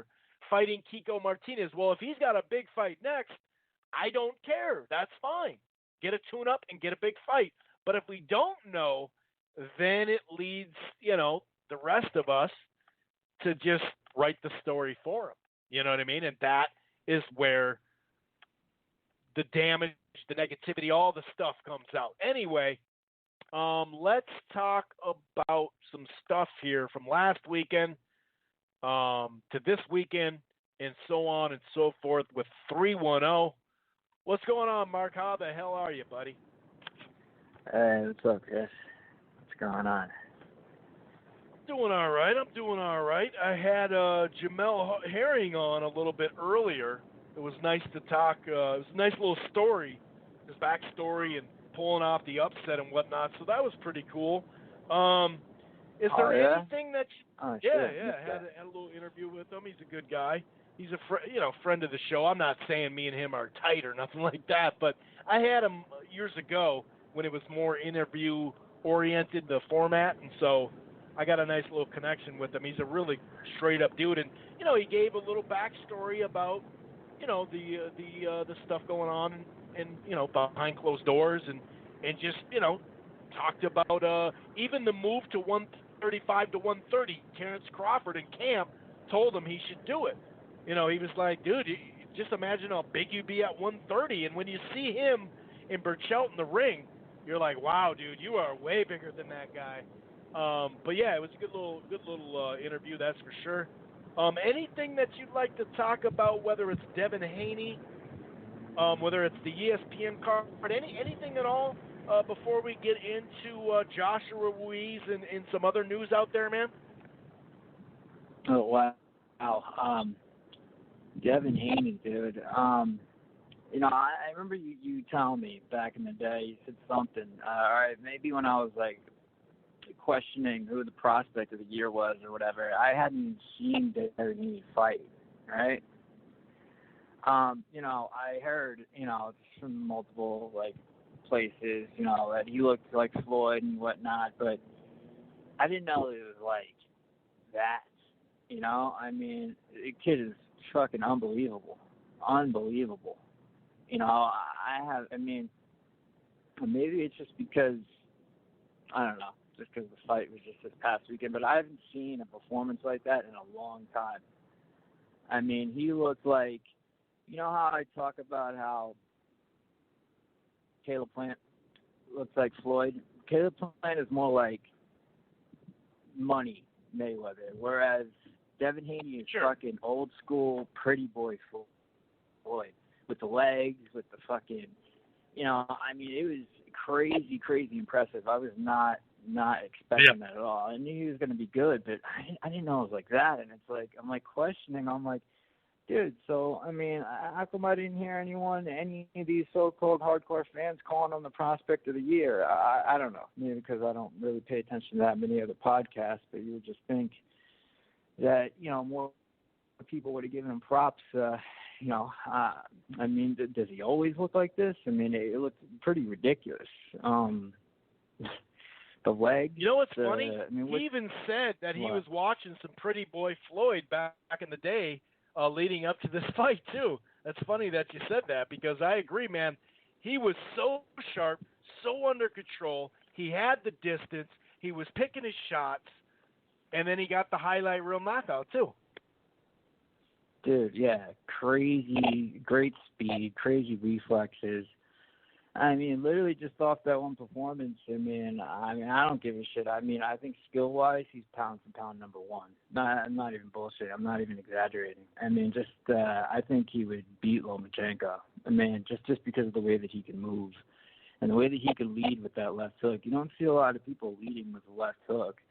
I don't remember. Yep. I mean, let's see. Since Floyd, Floyd was a guy that, really the only person I really saw doing that, throwing it from distance, landing that left hook from distance actually with power, jumping in with it. We see Jamel Charlo has it a little bit, but the way that Devin Haney was doing it, it was like picture perfect, exactly like Floyd. Such a talented fighter, man. What really impressed me though was like, he's like, how like Floyd always stuck out to me because he was like resourceful in the sense like, people always talk about his shoulder roll, his defense and stuff like that, but people never really talk about how he uses that. Like he'll like slip a punch and then he'll like use it like while he's slipping it with his left shoulder, he'll like lean back with his right shoulder to get leverage on like a right uppercut or a right hook. And that's what Devin Haney was doing. Like, it was really, really natural. And, that's what really, really stuck out to me. I was like, wow, shit, because I was thinking about that. I was like, yeah, I don't really see Caleb doing that much. I don't know, but shit, man, Devin Haney, he was, yeah. I mean, I was more impressed than Gervonta Davis's last fight, for sure, with him, and wondering why people aren't talking about him against the top dudes at 135. I hear Eddie Hearn talking, and he's like, saying stuff like, oh, I don't know if anyone's ready for Lomachenko. It's like, dude, he seems pretty ready for him. That would be a pretty dope fight. That would be a pretty 50-50 even fight, just because, Lomachenko uses a little bit like, unnecessary movement, whereas, Devin, he's making moves to literally land punches. That's the difference. The only thing that I noticed that he was a little off with, I don't know if it's off or not, but just different from Floyd, was he wasn't leading that much with the straight right hand. He would always it'd always be like a 1-2. You know what I mean? He'd always try to set it up. He was just jabbing surprise. in the stomach too. He was jabbing in the stomach too. Yeah, so much versatility, man. It was just, yeah, man. I don't know. I mean, you didn't think about that when you were watching it? Like, imagine him against Lomachenko. Like, damn. Yeah, I mean, he probably isn't.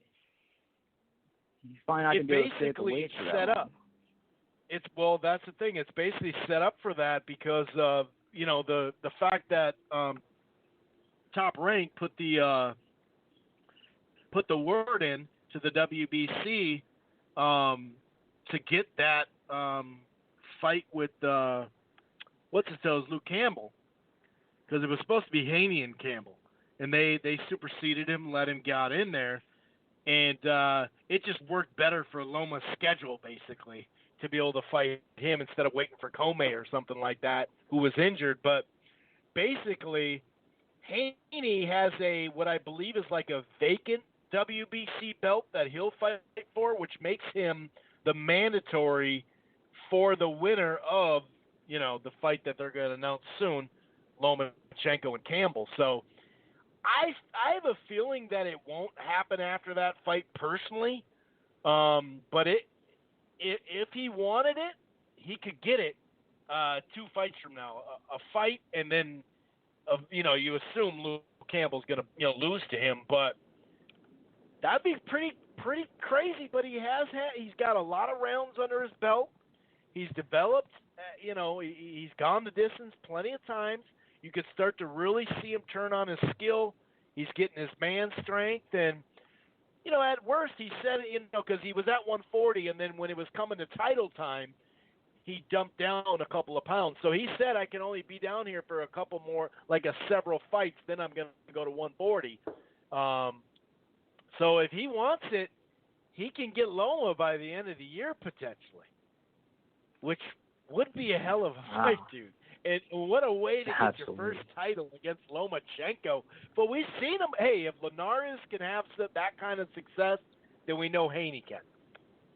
That's what I'm saying. I'm not, this isn't just, me just because I just saw him fight. And, it's not that, dude. I really do think that top-ranked matchmakers, they wouldn't even allow Lomachenko to go against him right now. But the good thing is that, with Eddie Hearn there, we saw what Eddie Hearn did with, what's-his-face, Corolla. How he forced that fight to happen. Right. You know what I mean? In the Booker fight, he did represent Booker on ESPN, which is pretty cool. Yeah. He'll make shit happen. You know what I mean? That's a good thing about Eddie Hearn. He will really make it happen. But I think that even though he sounds really, really excited about the whole thing, about Devin Haney, this kid. I mean, the fact that he's only 20 years old, it's this is he's gonna be pound for pound number one pretty soon. That's and then it's only fucking bloody, dude. Makes you want. Yeah, man, and then it makes you wonder too about when these guys, when their legs start to go, because his leg, it's a different kind of bounce in his step. You know what I mean? And he's got that youthful, you know what I mean? It's different. It's different than these older guys. A lot of people always say that legs start to fall off in early 30s, mid-30s. But I think it actually happens in the late 20s. That's what I noticed. Because when you see the really, really young guys, they're even more sharp. I agree. You could see Floyd in his 30s, Roy in his 30s, plenty of guys in their 30s. Yeah, it fell off. Floyd pretty much right at the Zav Judah fight, which Floyd was maybe 27 years old at that time. He was already starting to he's already slowing down. It was the Gotti fight, he was at his peak. Maybe 1 or 2 fights after that, and then it was he's slowly, becoming a little bit more flat-footed. Whether or not he did that just to, get more leverage on the shots because he was moving up in weight, that's, he could have just been doing that. I mean, who knows? But I don't know. It's definitely very, very interesting. I was really happy to see it because there are a few fighters that I just, that I could just watch them fight nobody and be excited about it. You know what I mean? Devin Haney is one of those guys right now for me. I just want to see him fight. I don't give a shit who he's against. Bomb or not. Right. It's just you could even hear the crowd too. There's a lot of oohs and ahs. It was dope. It was dope. People knew what they were saying. Dude. Yeah. That's a good way to put it too. It's I'm gonna get excited for his fights because of that skill level in general. Whether it's a great matchup, whether it's just stay busy, whatever, it is. Unfortunately, it's not a larger. It's not the majority of folks that think that in boxing anyway. They want the brawler and this, that, and the third. But you said it perfect, man. It's really just. It's really fun to just sit back and watch him. Yeah. The way you describe that left hook and how fast it is, you just have flashbacks of the Diego Corrales fight with Floyd, Exactly. And when you think about it, at the end of the day, how many fighters are there in the game right now that you could just watch them fight nobody and just be content? Actually sit down and not go out, for that night actually want to see it live. He's one of those dudes. I saw it the next day. I was like, whoa, what the fuck? I watched it twice. I was like, wow, holy shit. It is. Yeah. It's spectacular, man. But I don't know. As far as some of the other fights over the weekend, I forgot what else I saw. I saw the Trout fight. That was obviously a lot of politics going on. You know, it was. I really only gave him like, I wasn't like really closely watching it, like trying to score and stuff like that. But I was shocked when I heard the score. You know, I thought he like got shut out. I thought he only won like 2 or 3 rounds. To be honest with you, man, he looked like a burnt out, like shot done fighter, straight up. He just looked like he was done. He did. You know, like he just looked like he was spent as a fighter altogether. Yeah. But none of his tricks were working. All those little tricks he does, Yeah. none of them were working. And I had it 8-2 only because the 9th and 10th.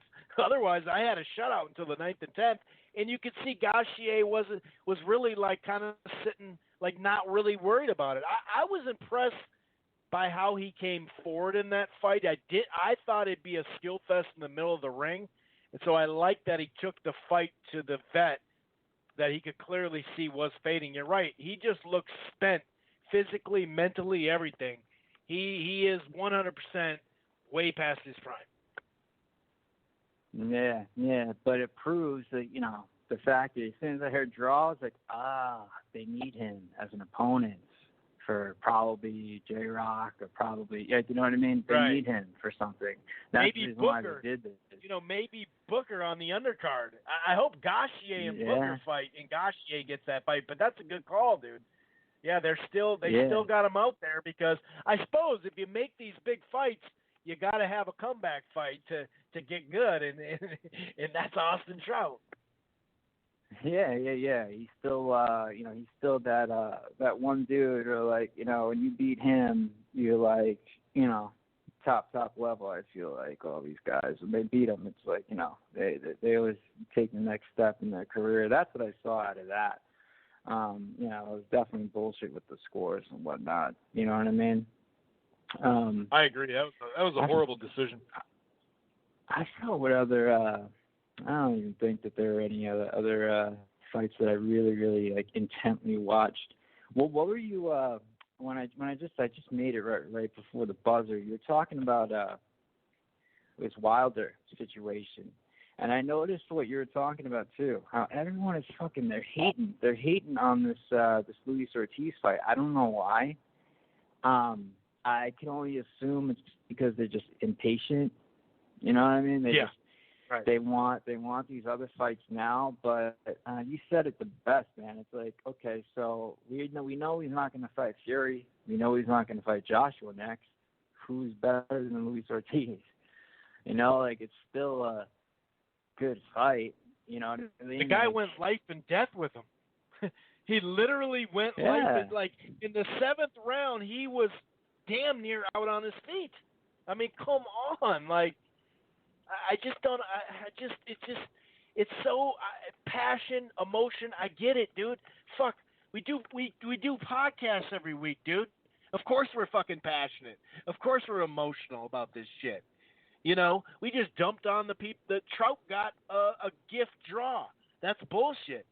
But am I gonna just dump on Gauthier, you know, or something like? I don't know, dude. But yeah, to sit there and now saying I really think that it has to do with those last 2 fights where if you look at his body in those last 2 fights and you look at his combo punching, it actually looked all right. It looked just fine.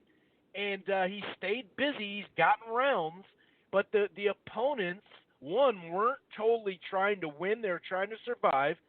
And it's the exact same thing that happened when he signed with Matchroom. And you know, people... That's like ancient history now, Mark. That shit didn't even happen. They had Ortiz under their umbrella, and they didn't have him fight Josh. Come on, dude. Like, just don't dog out Luis Ortiz because you want the fight in the fall. I get it, dude. I get it, but it'd be so funny. It'd be so funny if Ortiz pulls off the upset, dude. Could you imagine if Luis, you know, but those are the people that'd be like, oh, look, Wilder made a dumb decision to take this big of a risk. Then they'll be calling it was a dumb risk, you know what I mean? Now it's a garbage fight, then it's a dumb risk, you know what I mean? But that'd be crazy if Ortiz pulled off the upset. Yeah, but he's not. I mean, he's there to lose, and, you know, and I'm starting to. Oh yeah, he is there to get one more big paycheck. There's no doubt about it. He's there to get one more paycheck. And if you're gonna cash him out, how long are you gonna wait to fight Ortiz again? You might as well fight him right now. You know what I mean? Yeah, exactly. And when you think about it, when you do the math, so apparently he got offered. Eddie Hearn said it could have been even more than $6 million. We know it was at least $5 million, but he said it could have been more than $6 million. I don't know if that's bullshit or not, but he's claiming that he's getting offered more money. Yeah, so I mean, I won't be surprised if his purse, is somewhere along the lines of like $3 million, like on paper. You know what I mean? I wonder what that extra money, like what they're doing with that extra cash, and they're claiming that that he's getting paid $3 million when a few months back you just said that he was getting paid more money than $6 million or $7 million. So just some food for thought. I mean, he's there to lose. I mean, if he was trying to win any titles or anything like that, why wouldn't he go for Joshua? Why wouldn't he go for all the titles right there and then unify afterwards? If he was trying to win, I mean, honestly, he doesn't want to win. Yeah, I agree because you're already with Heyman, so you can get the Wilder fight. And to me, it's like there's two reasons why he didn't take the fight. One, he was cycling. He couldn't cycle off in time. Two, which is, that's fair, I think. We're not here saying that he failed another drug test. We're not saying that. We're not alleging anything. This is just my opinion. He either wasn't going to pass a drug test, one, which that would be a good reason not to take a big offer like that, right? Because you're going to fail the test. Yeah. Or two, he feels like he can beat Wilder more than he can beat Joshua. It's one of the two. That's what I think. I don't see how because, even though with all the shit that I talk about Deontay and his style, that's a harder fight for him. It's too unpredictable, whereas he would have an easy time with Joshua because Joshua's just a fundamental straight up and down dude. For a Cuban fighter like that with that kind of pedigree, I mean, that's easier for him as opposed to a guy that's just going to slug or just throw random ass punches at you. You know what I mean? So I don't know. It's and he just had a fight. You know what I mean? So I did think that it was a steroids thing too in the beginning, but then it was like, yeah, but he just had a fight a couple weeks. Didn't he just have a fight? Like, well, he could have been. He could have been in the process though. Because that's when they do it. Got started in again? The off part. Actually, let me look that up. You're right. What was that on? Was he on that Spence card? Is that what he was on? What was he on? I feel like he was on. He fought. He had a fight like a couple weeks or something like that before. Before that, yeah, because he fought December. We know that on the Fury card, and then he fought in March. That's right. It was on the Fox card on the Porter. On the Porter Ugas. That's what it was. So he that wasn't that much unless he's decided but you know what? That's still only because that's still weeks after though. That's more than a month after. So yeah, I mean I guess that's when he could be cycling. That's when he could be cycling. Yeah. So he's off by the time the tests come around. It's speculation. Yeah, we're not alleging anything. On the way home from the fight, shooting up, What else? I mean, yeah, right. You just got the kid right in the back seat, like, step on in, Louis. Step on in, buddy. You took your last test. You won't take another test in 4 months, so hop on in. Exactly. That's what I hope exactly. it is. Now there was talk about his manager jerked him, and on the Boxing Voice, shouts out to Ness, he actually did kind of say it was his promoter. Eddie did. So I guess I could see that, but once I don't know. I don't know. Wouldn't that be figured out though? Wouldn't they? Because Al gets not the last say, but he gets a look at stuff. So why wouldn't he say, no, what? Wait a second. If they're willing to pay him this amount of money, take him. Of course, they needed him too for an opponent next because they knew they weren't going to fight those guys. So yeah, I don't know. It's shaky at best, though. Like, it's really a head scratcher, though, why he wouldn't take $5 to $7 million because I just don't see them pay.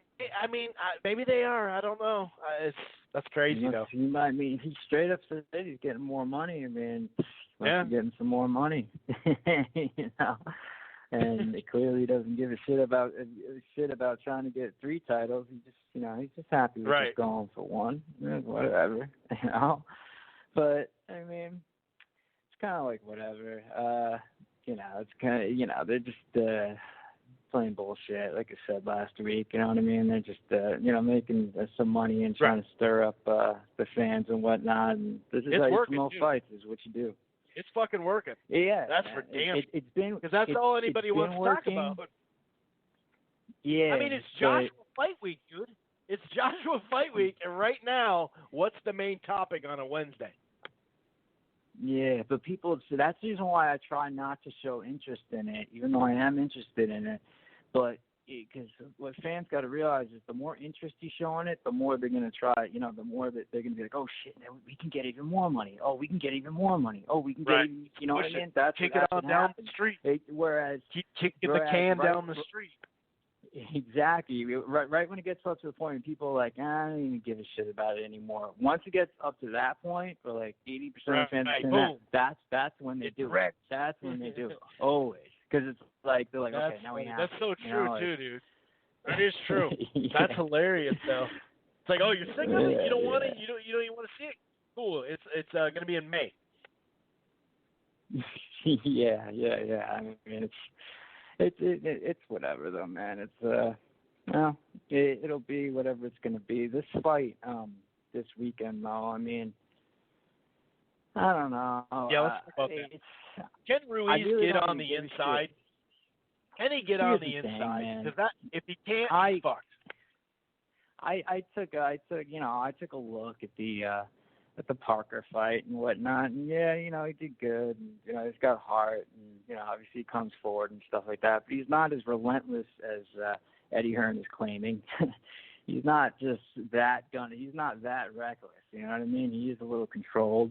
He's he's fundamentally sound. He's not just, coming at you, your balls to the wall. That's the thing. And so he is going to get knocked out. Yeah, he's a little controlled. He's not just trying to just maul you and just, end you right then and there. He's not that type of dude. At least that's what I gathered from, the Parker fight. But, that was, probably his hardest fight. So I don't know, if he was just being a little bit more apprehensive and whatnot or careful. I don't know. I don't know how to take that. But all that shit for me goes out the fucking window. And people can call me a fucking casual fan all they want, and they're trying to fucking, they're trying to stir away all the haters, being like, oh, well, you see his body, and you're gonna, casual fans are gonna be like, oh, who is this guy? It's not that's warranted, dude. This guy, look at his body. That is not a good ambassador of the sport. Is a bad ambassador of the sport. Okay, you shouldn't be on this fucking stage like this, in my opinion. I mean, it's like, yeah, good that you got the opportunity, but shit, man, you're gonna put 20,000 people in a fucking arena to watch this. Has he gone down at all? No, right? In his career? No, I don't believe so. And you're making a good point, though, because that's who we're trying to attract with this fight is casually. We're trying to get the casuals. This is not a good ambassador of the sport, guys. It's not a good ambassador. I don't give a shit. I mean, at least, throw a Frank Bruno type looking character in there, and at least casual fans will be like, oh, okay, it's a formidable opponent. But even when you saw it, like Anthony Joshua on First Take, when you look at the how they they do 2 little stick figures of the 2 little pictures of the fighters in the top. But the way they did it was they tried to shade out his stomach. They tried to make it look like it wasn't there. Try not to notice that. You know what I mean? The fact that he's who knows how much shorter than fucking than Anthony Joshua. I mean, it's comical when you look at it. I see why, they went for it because, it seems like it's going to be an exciting fight. And, it seems like Joshua's going to be able to get an emphatic knockout, As far as when, I'm pulling up the odds as we speak because this is going to determine when the knockout is going to happen. Yeah, you're right. It is basically just a win. It is a win when he knocks him out, because I don't really think with the style he has, even though it's not crazy reckless like you said, but he is coming forward, no doubt, and that's how he's going to win the fight, is get underneath and land something like Povetkin did, overhand right or whatever. You saw that with Carlos Takam too, but yeah. How late? Is it going to be the first 4 rounds? Is it going to be, late in the fight? Well, the over-under is 6.5, so midway through the 7th. I think it's going to happen right around the 6th, 7th area, and it's plus 105 for the over and minus 135 for the under. Damn, they're giving him less credit than they're giving Dominic Breazeale, man. They're only expecting him to go 7 rounds, really, and minus 135 on the under. Huh. And I think Ruiz would beat Breazeale too, but as we know, styles make fights and random stuff, gets thrown in there. But he's a lot more versatile, and he can move. That's the thing. He can move. Yeah. He's a hell of a lot more versatile. So, but he's in a lot better shape than he was in that Parker fight, no doubt. Just based off seeing him in the ring, a handful of months ago, he's not in great shape, visually, of course, but appearance-wise. But he's a lot less. I'd say 20 pounds at least less than he weighed a couple years back in that Parker fight. Yeah, and when you hear some interviews of him, he just he seems like a real happy, go-lucky guy. He's a little he's just a real simple. It's just like seems like a regular guy, like what I mean. Super baby face too. He's super baby face. It's just like wow, dude. Yeah. He just looks like a little big kid. Yeah. Everyone's talking about his heart and all that stuff. I wouldn't be surprised if he, just laid down, from the pressure and stuff like that. I'm calling it around like the 6th to 7th round, right around that area. It's going to happen, and I'd like it to be an emphatic knockout. Like not some bullshit stoppage. That would be cool. The way he comes in, though, I think it's going to be that uppercut, by the way. It's going to be that uppercut because Joshua does have that dope uppercut. That very uppercut, when people come close to him. He lands it a lot flush all the time. So, yeah, I think that's what it's going to be, man. And as far as let me just mention this stuff about the undercards, because I noticed with this DAZN shit, right? Eddie Hearn is just like the fighters, like there's Brandon Rios, and we all have Brandon Rios, but it's like Chris Algieri. It's starting to get obvious what's happening here. Fighters are seeing like guys who really couldn't get fights and their career was over. Sorry to say, they just come back. They see this opportunity and they're like, "Hey, I'll fight it. How many fights could you give me?" Like it's just like free paydays for these guys. It's like second-rate fighters. I sort of feel bad for Eddie. It is true. There's a lot of these guys that didn't have a time slot for a reason. They didn't get a slot on the triple header for a reason. Some of them not. Some of them, there's been some good stories, obviously Tevin Farmer and whatnot, but yeah, you're right. I mean, I've seen a lot of praising online for guys that would never get praising if it wasn't just this situation, You're right. I mean, they're overpaying for stuff that you're like, really though? Like, I can see overpaying for that, but that, like, I don't know. I hear what you're saying. Yeah, really it just reeks of desperation. You know what I mean? It's just like you're just trying to get some sort of name on there, just, trying to get someone on there. But, putting Katie Taylor on there and shit like that, I don't think the American market is really down with. I mean, I know a lot of people like, push the Shields and all that shit.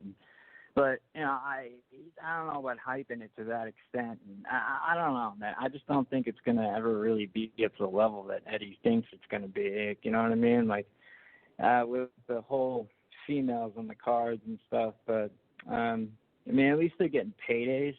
But I don't know. It's just, I just, I think maybe he's just, learning the landscape, you know what I mean, a little bit. But, we saw Showtime. And he's got cards to fill. He's got 16 cards to fill here in the States every year. So, yeah, he's just got to do something. So he's doing it,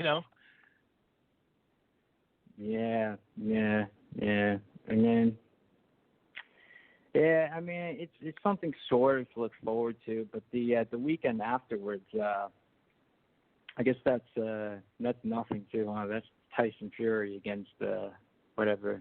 Well, whatever. That's the week after. The week after this weekend is Golovkin against Stevie Rolls. They're paying $15 million for Golovkin to fight Stevie Rolls. Wow. Man, good for him. Yeah, good for him. Especially good for both of them. At his age, I mean, it's a really good move for him to make. You know what I mean? And it's like 100%. And I was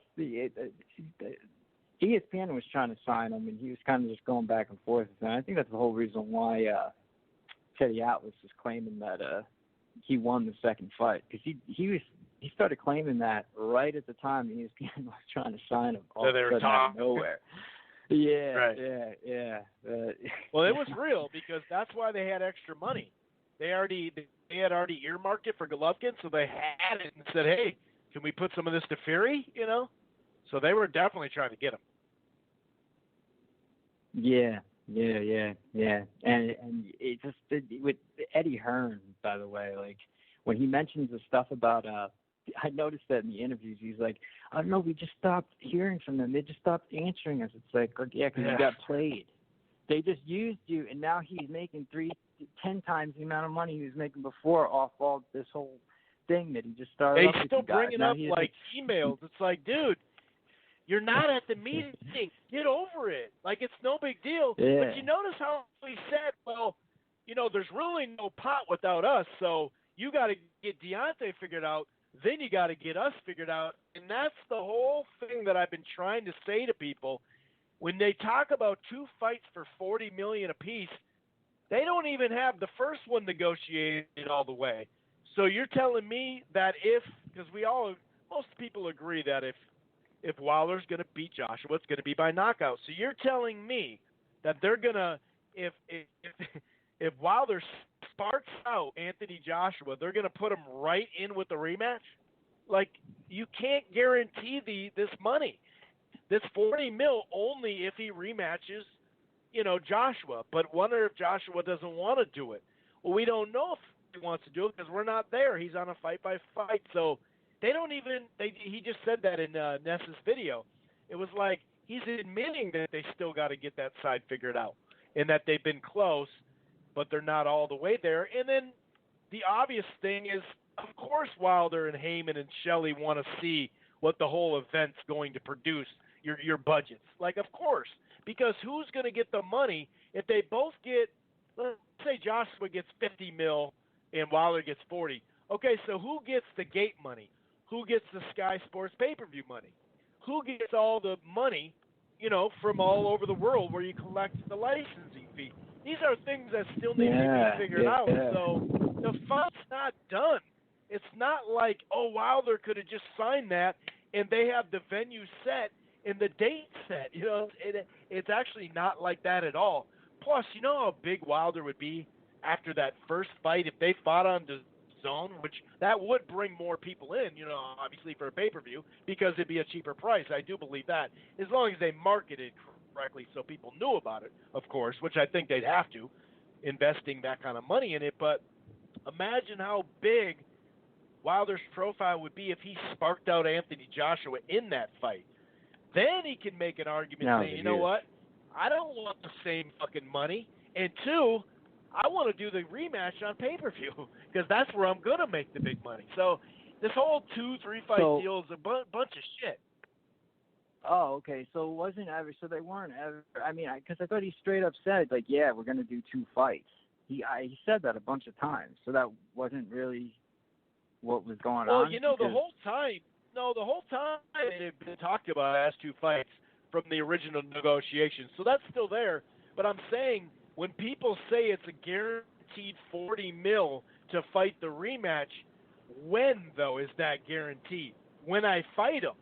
So if you don't have it in writing and in contract that by this year you have to on the rematch, you see what I'm saying? They don't even have – Eddie Hearn just admitted, and he has admitted on camera a while ago too, they don't have that fight negotiated even for the first one. No, I'm not saying that they won't put up enough money to make the fight happen. Of course they will. But to me, you can't just say that they can guarantee the rematch because Anthony Joshua's team, if he got sparked, wouldn't put him in the rematch. And why would you get the same amount of money if I spark Joshua out, That's why I've always said one fight deal. Just a one-fight deal on DAZN. Yeah, and it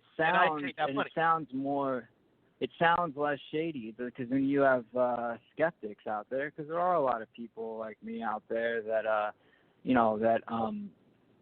they see the shady side of boxing, and so that's immediately what they're going to think of when you're talking about two fights. It's like, dude, look at the flip side. What if Anthony Joshua what if it's a boring fight? What if it's like the Tyson Fury fight with no knockdowns and just a 12-round victory for?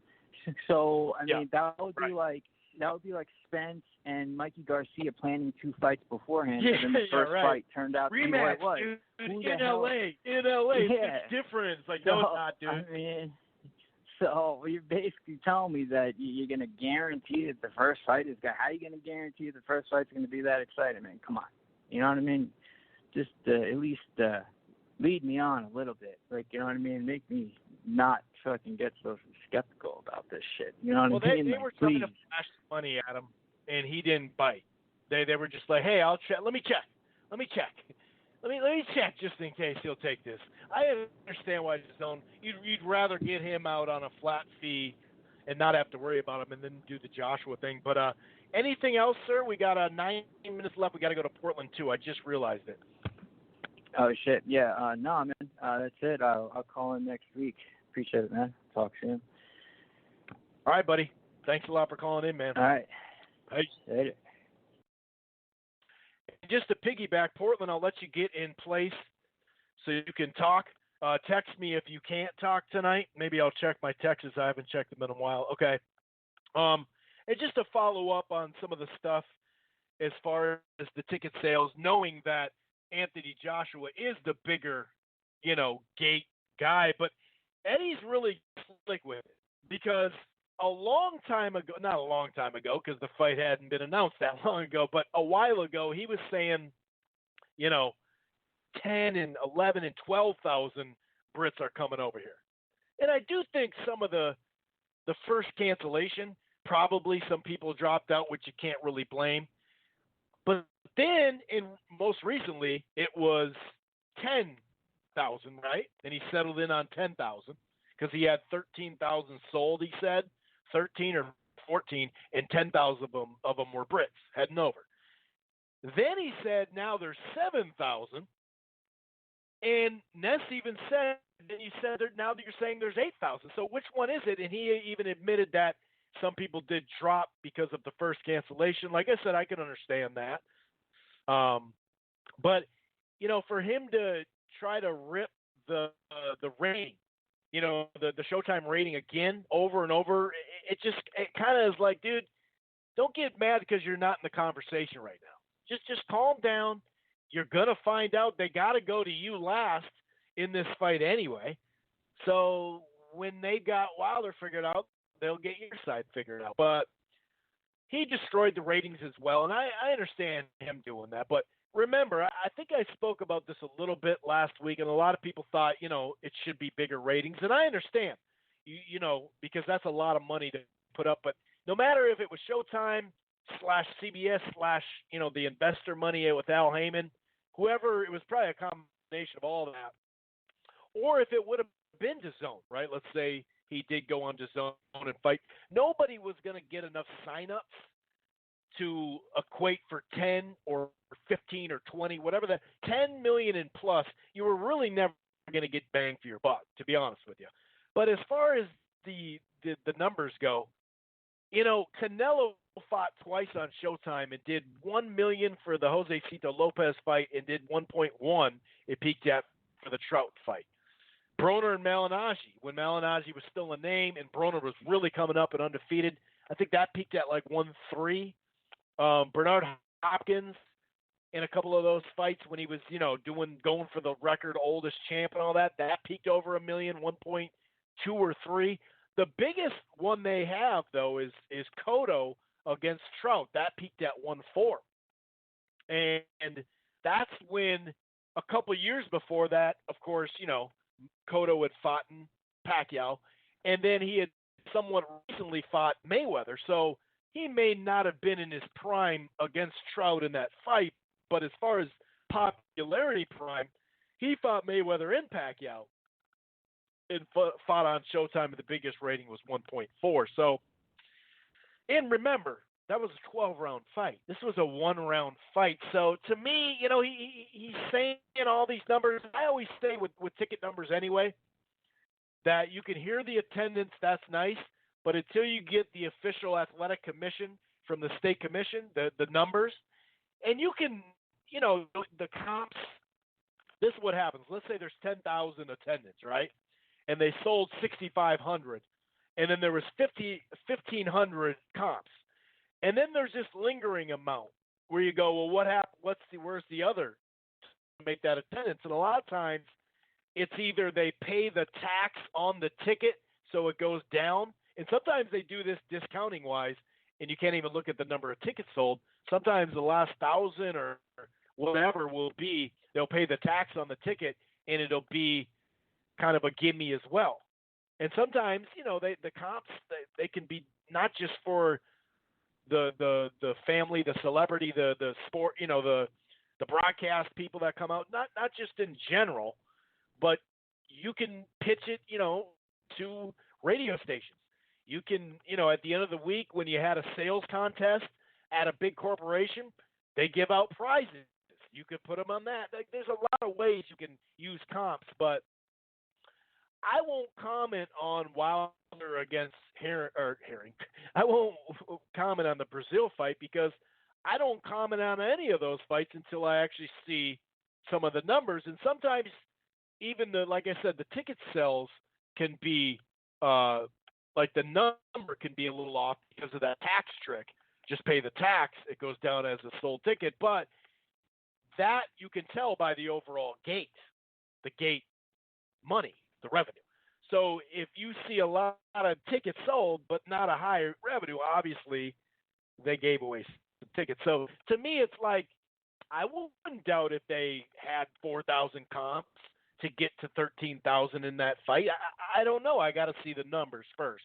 But he was, for him to say that, and then you see the tickets available right now, and he wanted to make this number to 7,000. So if he does the attendance, they'll say, more Americans came to his fight than Wilder's fight, because right now, if you go to StubHub and if you go to ticket, what the hell is it? Cheaptickets.com, I can get a floor seat, row 5, floor 7 for $243. Like, there is a fair amount of tickets, considering it's almost a sellout. There is a lot of tickets available on the secondary market, and it's like this with most fights. I'm not ripping this fight, or the ticket sales, but there's a lot of tickets left in the secondary market.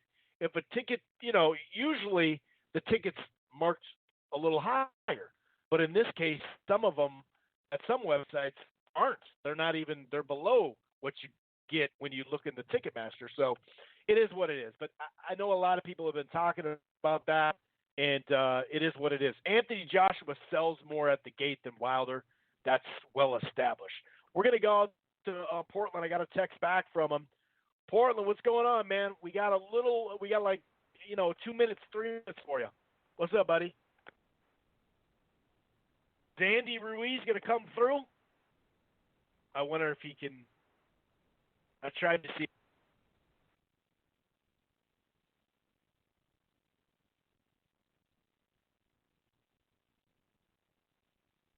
All right, so it looks like he's busy. I saw his last text, and it wouldn't have been in time. So anyway, yeah. Like I said, I understand. Eddie Hearn is a great promoter. Let's just put that. And I've been in touch and gotten to know a variety of UK boxing fans and media. Not really well, like best friends, nothing like that. But I love the UK fans. I love what they got going there. Eddie Hearn is a great promoter, but he's also just doing his job, But the way he is changing 10 to 11 to 12,000 Brits are coming over here. Now fight week, he's saying 7 and 8 maybe. It's just weird too. Like I could call him out on that, but I know that they're going to produce a large gate, and the place is going to be packed. And he also was saying stuff like there was only 8,000 people in there, and it's like, dude, we've seen a lot of Barclays shows. No matter how they got him in there, there was more than 8,000 people. You could tell it was well over 10 and 11 and 12, but that's neither here or there.